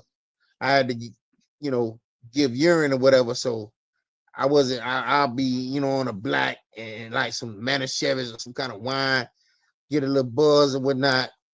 But cigarettes was never my thing. I just, nah, not cigarettes. Can't do it. Shit crazy. Motherfucker gonna steal a whole case. The whole vape pen case. That's crazy, man. That is absolutely crazy. Insane. Diabolical, if you will. Ain't no way. That's crazy. And when you young, you could do a lot of shit, get away with shit, and you ain't gonna do no real major time. Then especially if it's nothing real violent, a lot of petty theft and shit. That shit ain't straight.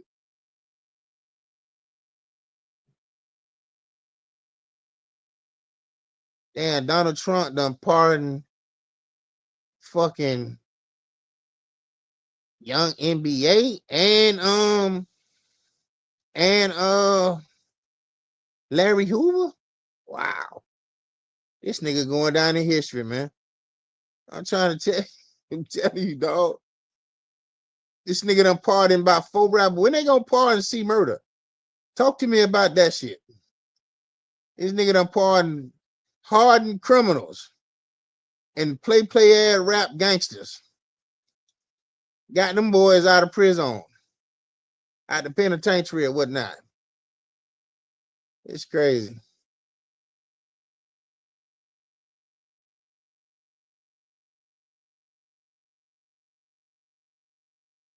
Listen, so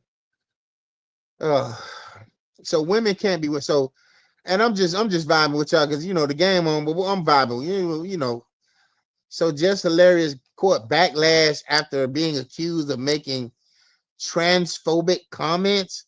My uterus is my superpower. See, this is what I hate about the transgender community. Like, why is it okay for y'all to be empowered and be standing in your truth, right? Like, because without a woman, you niggas won't even be able to be trans nothing. Without a woman and a man coming together, that whole movement or that whole situation so why a woman can't be empowered? Yeah, her uterus helps her make babies, I'm assuming. Come on, man. Now this is a transphobic comment, man. Listen, the transgender community is violent. It's all kind of drama, and that's, man, listen, 2 motherfucking homosexual motherfuckers together, whatever. It's a lot of shit going on, and not every one of them like that. Not every one of them. But come on, some of that shit be wild, man. Come on, man. I just listen. Why everything somebody else doing irks you and irritates you? Okay, you're transgender, you living your transphobic life or trans life. That's what you want. Do that. Who fucking cares? It seems like all the transgender people have something to say about what everybody else saying or doing. Isn't this what you want? Isn't this your thing? I don't know, man. I don't want to hear nothing about none of that, man. You know what I'm saying? Yeah.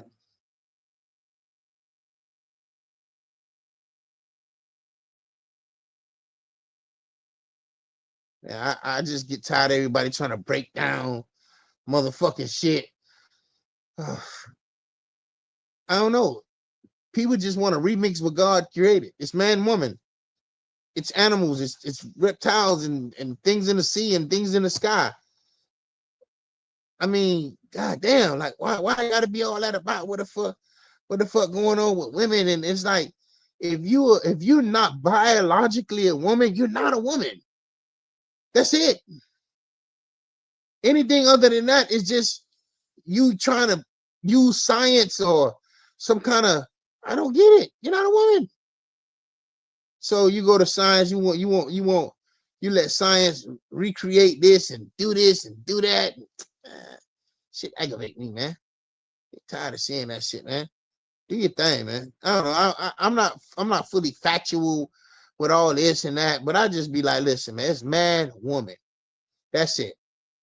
All right. In order to create life, you gotta have one, you gotta have both. You can't have one without the other. You gotta have both. Whether you're going to the semen bank or wherever you're going to get it, they needed to get that from a man. You know what I'm saying? And all y'all letting these doctors play God on y'all, man. Y'all crazy, man. Oh, we want to have a baby, or we want to listen. Once you sign up for this transgender shit or this homosexual shit, you having a baby is out. You know, so you might well get, if you're a woman, you probably could go get your club shut up. But if you're a dude and just two dudes, shit out of that. Anyway, that's we didn't got off the spot, man. It's all good. It's crazy, bro. Shit just it irks, man. I don't be liking certain shit sometimes. It just be aggravating. How we gonna live in this society and people get, you know, to be trans, they get to be whatever they want to be, but then a natural man, a natural woman can't say nothing about nothing. I just don't understand that. You know, trans got all this, everything is phobic, this phobic. Hey man, maybe you heterophobic. Is that a thing? I don't even know. You feel me? But goddamn, fuck, man, motherfuckers growing out here, man. They ain't trying to be motherfucking giving a fuck about a trans anything, man. He's out here real, man. Life is going crazy. Then, and I don't want to keep running on about this shit. Then since California, wherever they didn't, I guess, I don't know, niggas that go in and say they identify as this and they identify as that. So now I identify as a big old bag of money. What now? Should you just take me to the bank? Or can I go anywhere in life and say, hey, I went to Walmart, I went all of these stores and bought whatever I wanted and walked out. They're like, hold up, man, you didn't pay for that. We're gonna have to lock you up. No. I identify as a bag of money. No, you can't do that. How fucking absurd would that be? I identify as a big old bag of money, so everywhere I go, I get what I want. Because I identify as a bag of money. A big old tall duffel bag full, nothing but hundreds. So what that mean? Exactly.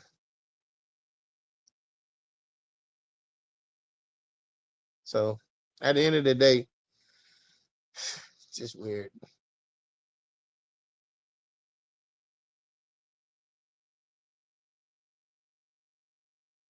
That boy done pardon all type of dudes. When somebody tell me when this nigga gonna pardon C murder? I don't understand. Well, listen, this is one of the reasons so many individuals are loyal to Trump. Because he do shit like this. He pardoned motherfuckers. That's crazy. I hope he pardoned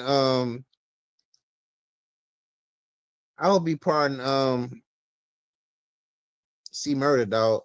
That'd be a beautiful thing right there. That would be. Hey man, back to this blowout. I'm gonna get back to the game. I know this shit probably. Hopefully they make it in the game. I see Monique. She done reconciled with her children. One of her sons look just like her. Goddamn nigga. God damn, what the wait, hold up. These people ain't damn cuz. Oh, is he the slow one or something? This nigga slide, this nigga feet all the way through the slides. Like the slides is way too big, or I don't understand.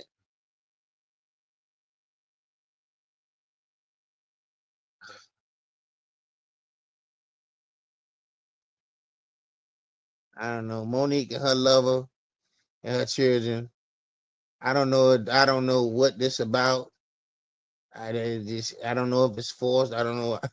I don't know. This shit, this is the legit. legit feet all the way out the shoe. God damn. I ain't noticed that shit. The slides is entirely too big, or I don't want to say nothing because I don't know if maybe he the autistic one. I don't know. I don't know.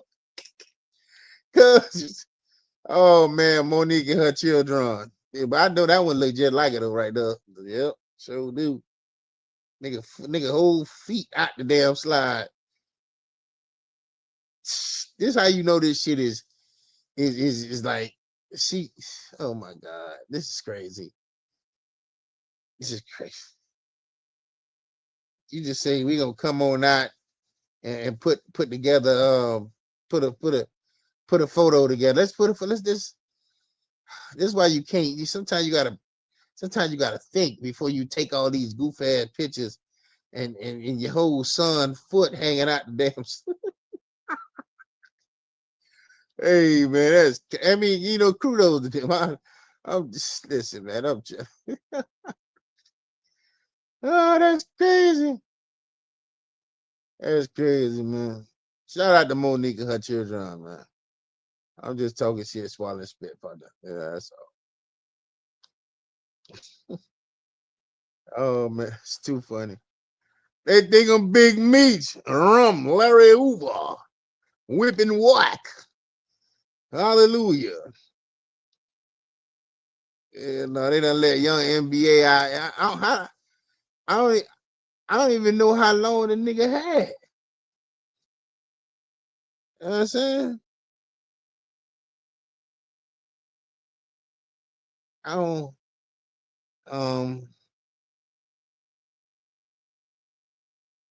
it's one song he got that I like.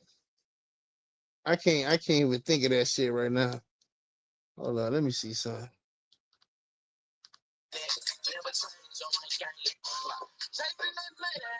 Hold on.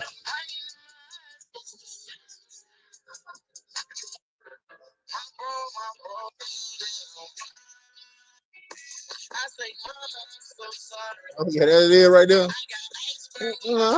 Now that's hard. That boy out. Yeah. Shout out to that boy. Shout out to my dog, GMF Boss and Your Highness. He done made it out. They tried to lock a real nigga up. That ain't work. So yeah, shout out to my dog, Bub. Been knowing that nigga since he was about 5 years old. You know what I'm saying? Always been a cool little nigga. All them niggas cool. Dedrick, all them niggas cool. Boney T and all them niggas. They call Boney Unc now. So, yeah, man. Shit real out here in these motherfucking streets. You got, you know what I'm saying? Shout out to my dog ZayDaGoGetta, man. Coach Petty, Coach Nick, Jazz Cafe, Baby Doll the Go Getter. He don't like me when I do that, but shout out to them. Shit really real, man. Shit is really real. You know what I'm saying? We gotta be mindful, man, of our peoples, man. We ain't got all day. We ain't, but it ain't about that, man. We just oh yeah, Chucky actor. Oh, the little nigga. Oh, he was a little nigga. It was a real dog. Oh, so the Chucky dog was a real person. Oh, the actor re-owned for physical betrayal. Oh, renowned. Okay. Ed Gale, the actor renowned for physical betrayal. Damn, okay. That was a real thing. That's wild. I wonder how they did that. Damn. Chucky, yeah, that was hard though. Chucky. Hey man, Trump a player, man. Trump, hey, listen. One thing people fail to realize, Trump used to be down with the gangsters and the goon way back in the day. He used to be hanging out with the rappers and whatnot way back in the day. So him doing this shit is really just saying like, yeah, y'all can say whatever about me when it comes to this presidency shit, but I still kick shit with the real niggas, man. I'm releasing rappers and same people he hung out with. He's releasing the motherfuckers onto the turf again. Larry Hoover, he released Larry Hoover, but I want to see. Hey, 50. We need a Larry Hoover movie, boy. Straight up. That BMF shit, I don't even know where that's going no more. You say that's the last season. I'm like, God damn. No more BMF, which I'm not mad at that shit. It was getting, hopefully, but who knows? It could be a marketing scheme. It could, who knows, man. They tell me, I don't know. You can't never really be too sure with these entertainment dudes, man. So might seem like it's some shit that's really real. Then again, look around and season 5 on the way. You know what I'm saying? But I looked at Vlad TV one time, and the dude who really played damn, I forget the nigga name. I forget the nigga name. Yeah, we need a show on that dude. The nigga who, damn, what the nigga name? The nigga who played Lamar. Yeah, Lamar need a show. Yeah. That's who need a show. Second quarter, niggas. Let me see. Shea got 18. Jalen got 11.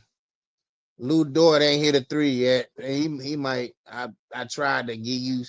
I say I ain't want to go with Chat, so I went with you. And I know you ain't no real scorer, but you could get a couple of, you could get a 3-point for me. I know it. Then we got Cuz with the Nas Reed still got 2. Alexander Walker, who played real good, and Cuz just got 9 points. So that means for the whole quarter, you scored 3 points. For the whole first half, this nigga Ant-Man only scored 9 points. 9 points in a game where you need to win. Back against the wall type of shit. 9 points. It's crazy. Oh, damn. Oh, yeah. And that's boy. I'm telling you, I knew this was going to happen. But ooh.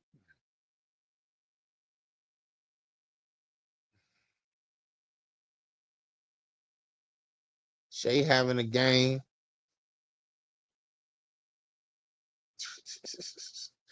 Hey, Julius Randle going. He gonna be looking for a job. I don't give a damn what you say. Oh, Chet at 15, nigga. Chet gonna damn Chet. Chet. It's my fault. I ain't put you on the ticket. Yep. Chet about to go over. I got everybody on this ticket. I got going under. Yeah. Yeah, Chet at 15. That point 5 might save a nigga, huh? Hey, everything over here. Hey, I might hit with this shit. Everything over here going under. Ant going under. This nigga going. He might get. I don't know. Randall got 8 points. Ant got 9. McDaniel got 3. And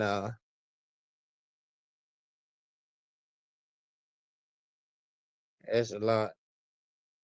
Oh, Ant needed. Okay. I need. Hey. Oh, this is a good ticket right here though.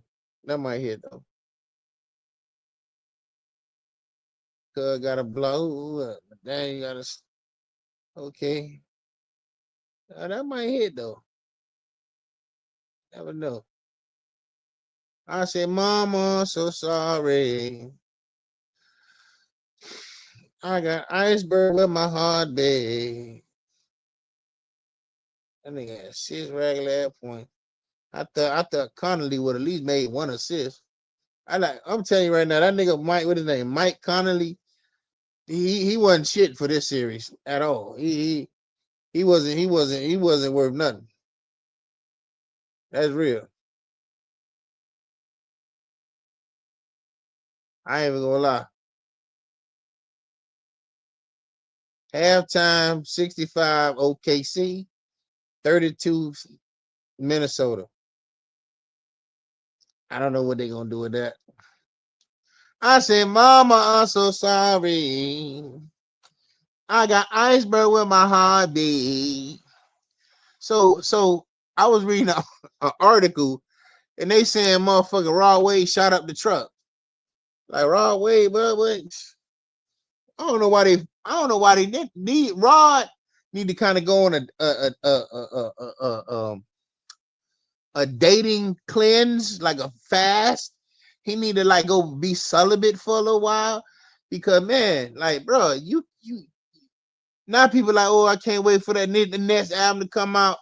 Rod, bro, I fuck with the nigga. Like that Rod is like one of the only young niggas rappers that I really would listen to his shit, like his from top to bottom type shit, right? I vibe with the nigga. But man, bro, like this heartbreak shit gonna get you hurt, man. That shit real, man. I mean, I like the music, but I don't want you shooting up a bitch vehicle or whatever the fuck was going on. I don't know the details or whatever, but goddamn. Come on, cuz we don't need to see you in the news like that, man. Like these hoes gonna do what they want to do, man. You know what my motto is?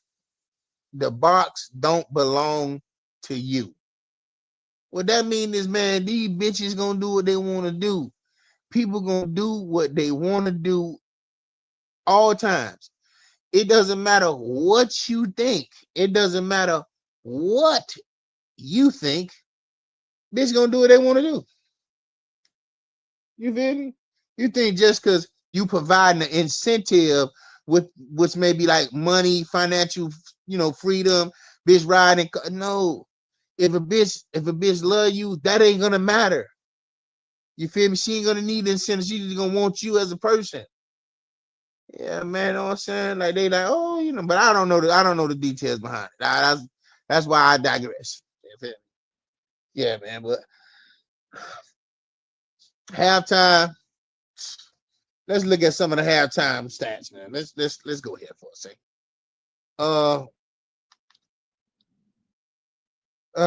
These folks losing. That's what we know there.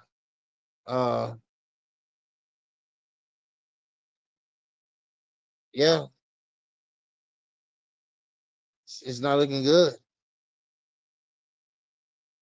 It's just not looking good for these folks. Free throws. That's crazy. People got 28 rebounds. Shea Gilgeous got 20 points and got 9. 2 assists. This is it's just ridiculous, man. It really is though. In a game that I definitely thought they was gonna come out fighting, but the defense is good. So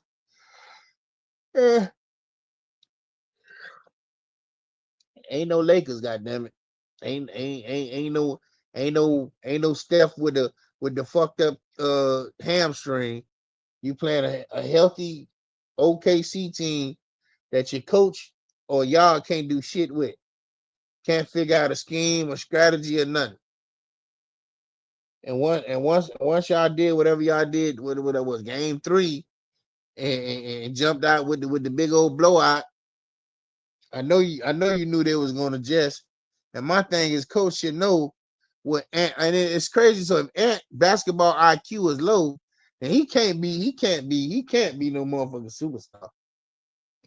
That's the one thing they rave about LeBron is his basketball IQ.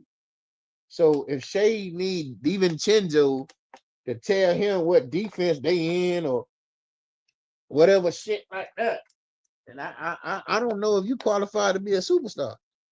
And this what he said out his own mouth. So I don't know. That's crazy. Need you to figure out what they trying to do to you and be effective. And maybe you figured it out. That's why you keep making the pass.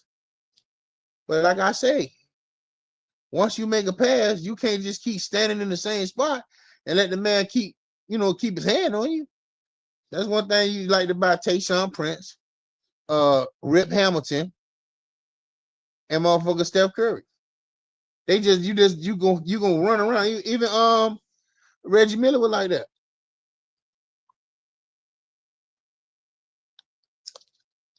You're not just gonna, even if the ball not in their hand, you still playing defense. Julius Randle, that's crazy.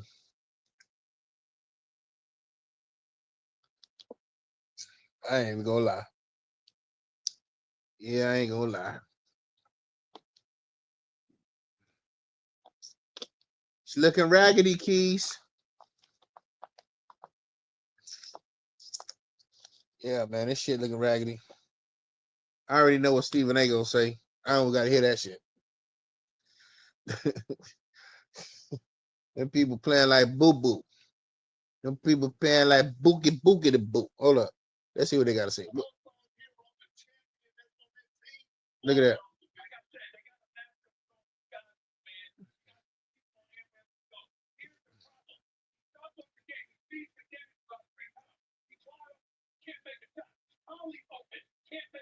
Yeah. That's what I say. He ain't. Yeah, I agree. Now I just feel like the energy ain't there, the effort. I mean, but they coach got to prepare them to say, look, you make a play, you make a pass. Don't just stay there. But I will say, the guys that's missing plays, missing because he right. They double teaming, triple teaming me, so that means you're fucking wide open. And I seen McDaniel miss 3 3-pointers. So that's hard.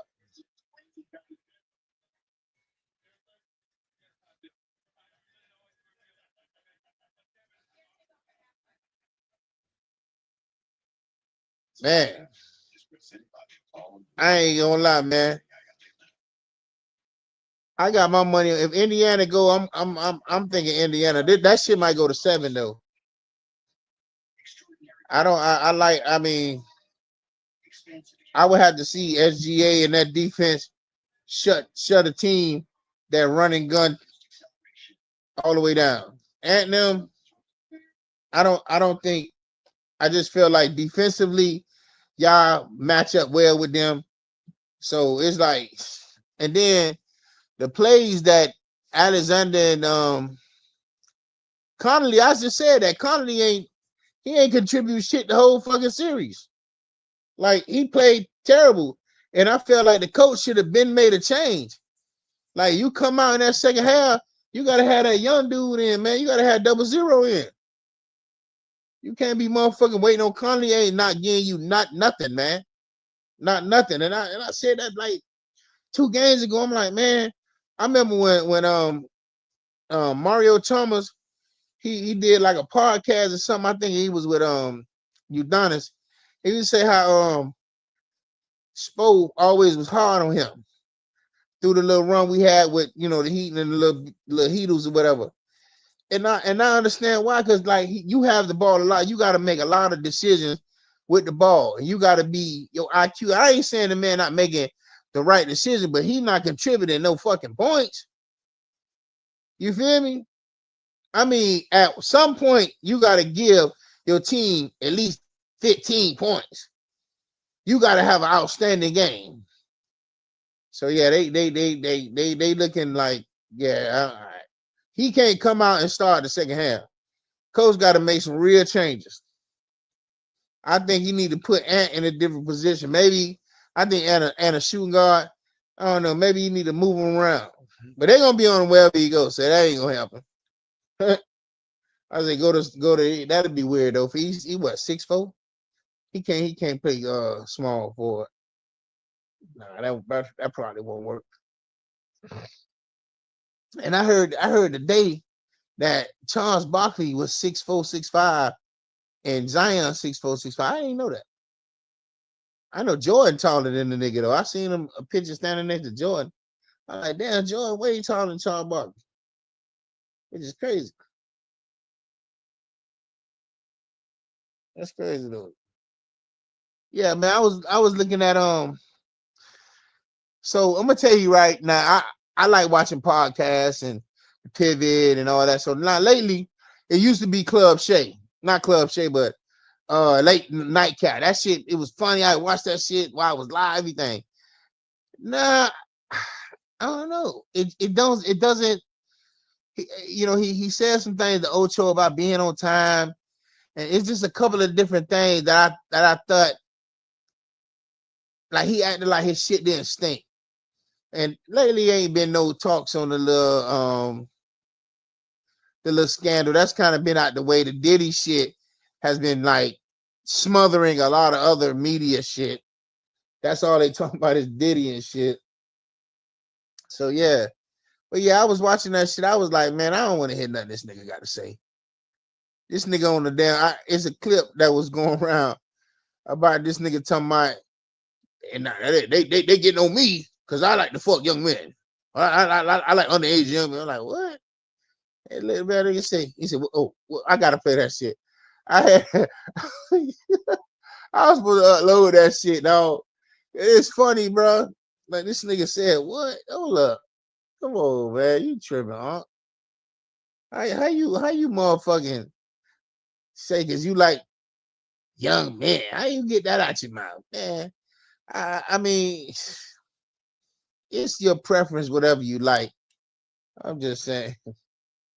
That's just something I mean, anybody could make any kind of mistake, but yeah, I don't know if I do that. I don't know. Make a mistake and say, yeah, man, I'm in me and my girl. Okay, that's easy. You say that, everybody say that. But you make a mistake and say yeah, me and my nigga. Me and my nigga, what you mean? Oh no, what I said? You said your nigga. Oh no, we knew what you meant. Nah, nigga, we ain't know what the fuck you meant. Like Ocho gotta know that nigga Swedish meatballs, man.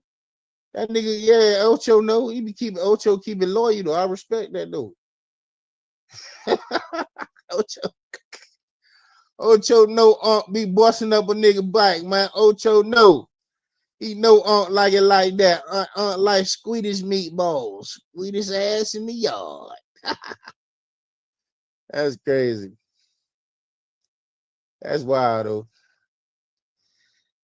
I ain't even gonna lie to you. Hey, I'll tell you right now, my dog Carsino for life, man. That's my nigga. I've been following his podcast for like since I found it. I was like, this nigga, man, and then he used to always talk about. He'd be like, who the fuck is this nigga? This nigga got pictures with this person, that person, with Floyd, with did he say with just he knew a lot of shit, like Wu-Tang niggas and shit. So I be fucking with the nigga, man. I ain't even gonna lie. You know what I'm saying? I'm trying to excel in the content creator space. Um, it's always good to step out your element and whatnot. Try to do, what you can do. So yeah, I ain't gonna lie. I am not gonna lie. Oh yeah, man, but this boots on the ground shit, I ain't gonna lie. It's a vibe. I ain't even know who sung the shit, right? So it's this we're gonna talk about it later on too on Friday on the show. It's this dude who called CPS, which is like DCF or wherever you from, like on the lady who daughter is doing the boots on the ground and all this shit. And I personally don't understand why would you do that? Because you know what neglect is, right? You know what neglect is. Yeah, you know what I'm saying? Neglect is a child that's not clean, a child that's not fed, malnutrition, and other forms of neglect is there too. But how you how you see the young the little girl out here with her mom on shows. She's on shows like doing the boots on the ground. She's in places actually performing. Like you call it, well, I mean, like, yeah, you know what I'm saying? I don't understand that. Like, and you a black man, bro. Like, I done known some people who was full of real shit. With their children need to be damn taken from them. I ain't never called DCL. I ain't never really considered that shit. You'll be like, man, nah, I don't. That's, you know what I'm saying? That'd be fucked up. Don't do that. That'd, you know, man, somebody need to do something about that shit. That's what motherfuckers will say. But ain't nobody gonna do it. Because in my opinion, like I say all the time, if you ain't in the game, you can't be no snitch. You feel me? If you a motherfucker citizen and something going wrong, you see somebody getting a crime or something, man, like a normal human being, man, you need to call the authorities. You know what I'm saying? But when it comes to that calling DCF shit, I think that's where it gets a little sticky. Yeah. You know, I feel like if a child is being really neglected in a horrific way, I mean, yeah, I can see doing that. I can. But the little girl is just performing with her mom. That she got a little stage name, Miss Shirley. What are you calling DCF about? That shit that just blows me, man. What is the purpose of doing that for? And then you got on the damn thing and say, yeah, I did it. Yeah, you did it. Yeah. You happy about that shit, my nigga? Yeah, that's crazy. That's crazy. I ain't never get this much hate. What do you expect, man? You going around. You putting it in the girl mama had to come on and like that's a hassle, man. Now you got people in this lady house. You got people wondering what this lady whatever. Come on, man. Like, why would you want this lady to have to go through that? Because you don't understand what they got going on in their lifestyle, which has nothing to do with you. It's definitely not neglect. That's what I'll say. So, but yeah, man, it be shit like that to where it's like social media and people living their best life have other people pissed off. So yeah.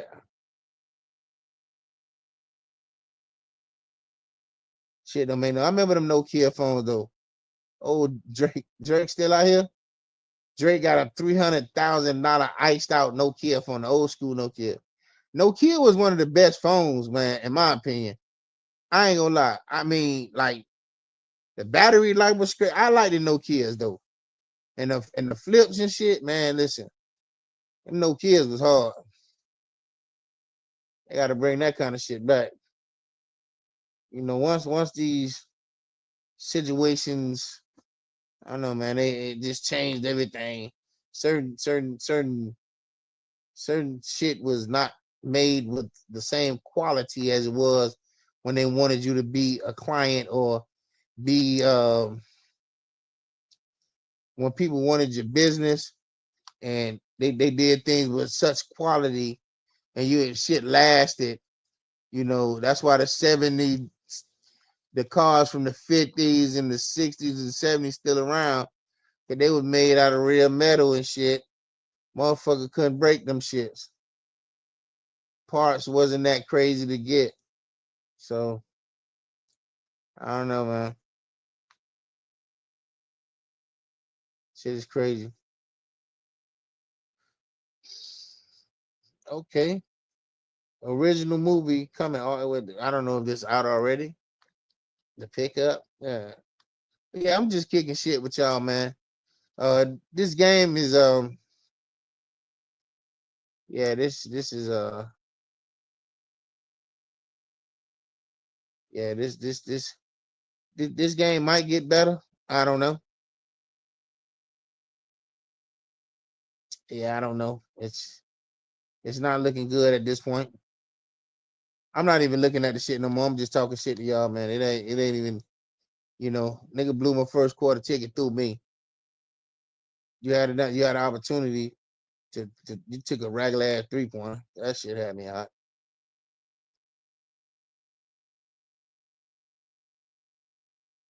So yeah, it's all good.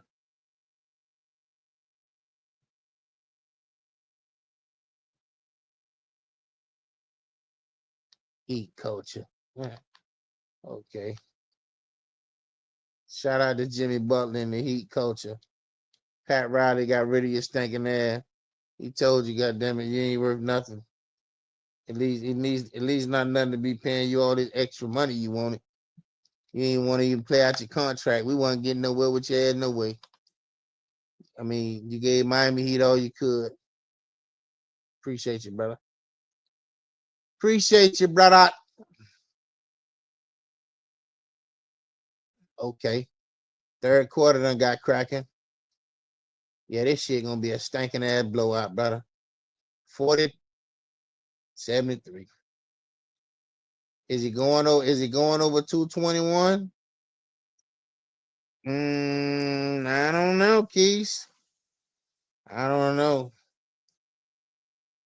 Alexander Walker, not 9 point. Jaden Daniels, 5 points. Rudy Gobert, 5 rebounds. Ant-Man, how many points you got, my nigga? Ant-Man, well, Shea got 22. I put Lou Dort. Yeah, I thought he might have hit. He might not even got it. Yeah, so yeah, that shit was crazy. And I put hey, Nas Reed, your average is 9 or 11 points. And boy, you was way under your average today. They gonna have to go off if they want this thing to be doing what it need to do. That's for sure. Oh shit. Oh, yeah, this shit blowed already.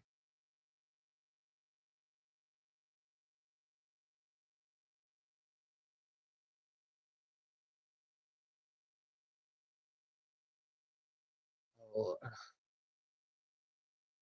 yeah, rebounds, assists. That shit crazy right there, boy. Chat got 15 points. Chat, you got 15. You gonna blow this ticket wide open.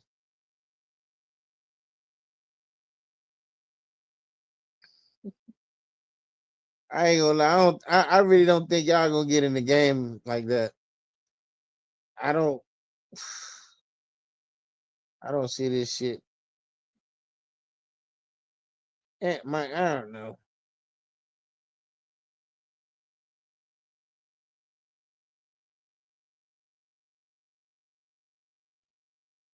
And he might get 27 points. It's a struggle. But listen, man, shit is always real. Kicking shit with y'all, man, talking shit, swallowing spit but not. But you know, we got to pick this up another time, my nigga. You know what I'm saying? Wood it. You feel me? You know what I'm saying? We ain't gonna fuck around with you. We gonna keep it real with you. You already know how I do.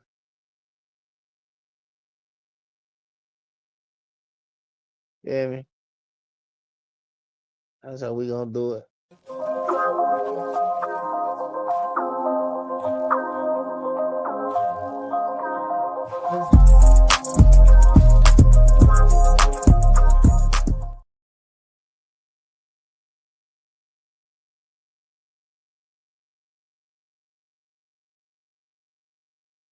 Got the pride and joy, the chill spot 305.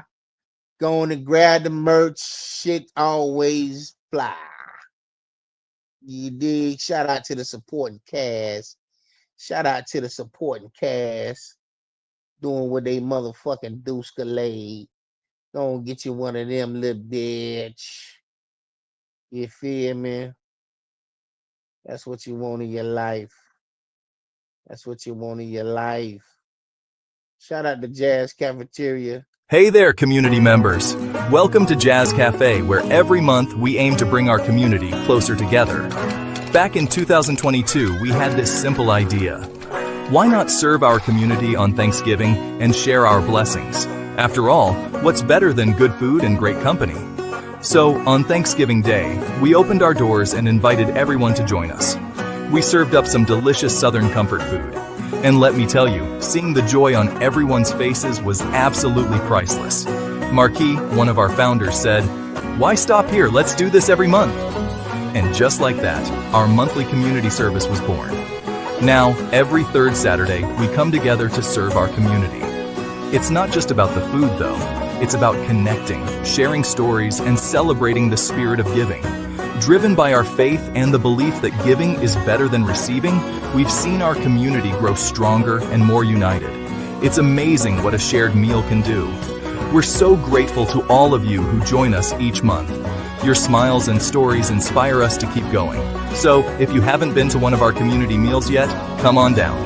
Let's share in the blessings, enjoy some great food, and most importantly, let's come together as a community. Thank you for being a part of our journey. See you on the third Saturday. Stay blessed, and remember, at Jazz Cafe, we're all family. Amen, indeed. Shout out to Jazz Cafe. Shout out to everybody who support everything we do, from the giving back to the community, book bags, toys. We just trying to make it do what it do. The nonprofit is hooked and booked. You know what I'm saying? We trying to play it the right way, because a lot of this stuff that we do is from the kindness and goodness of our own pocket and whatnot. So, but yeah, man, shit. What that dude at? Before I get up out of here, I want to make it clear, man. Is this gonna be the final say so? Is this gonna be what we got to remember from you, brother? Is Ant-Man, or is it gonna revert back to Ant-Man? Can y'all make a miraculous comeback? I'm finna shut my motherfucking shit down, because I don't see this shit being competitive. I don't want to even talk. Whatever points you got at the end of the game, if it's not a win, it's done. You feel me? Shout out to these people right here. Where them people at? Shout out to this motherfucker right here. This the nigga right here, man. Even though he ain't American, should he be the face of the league?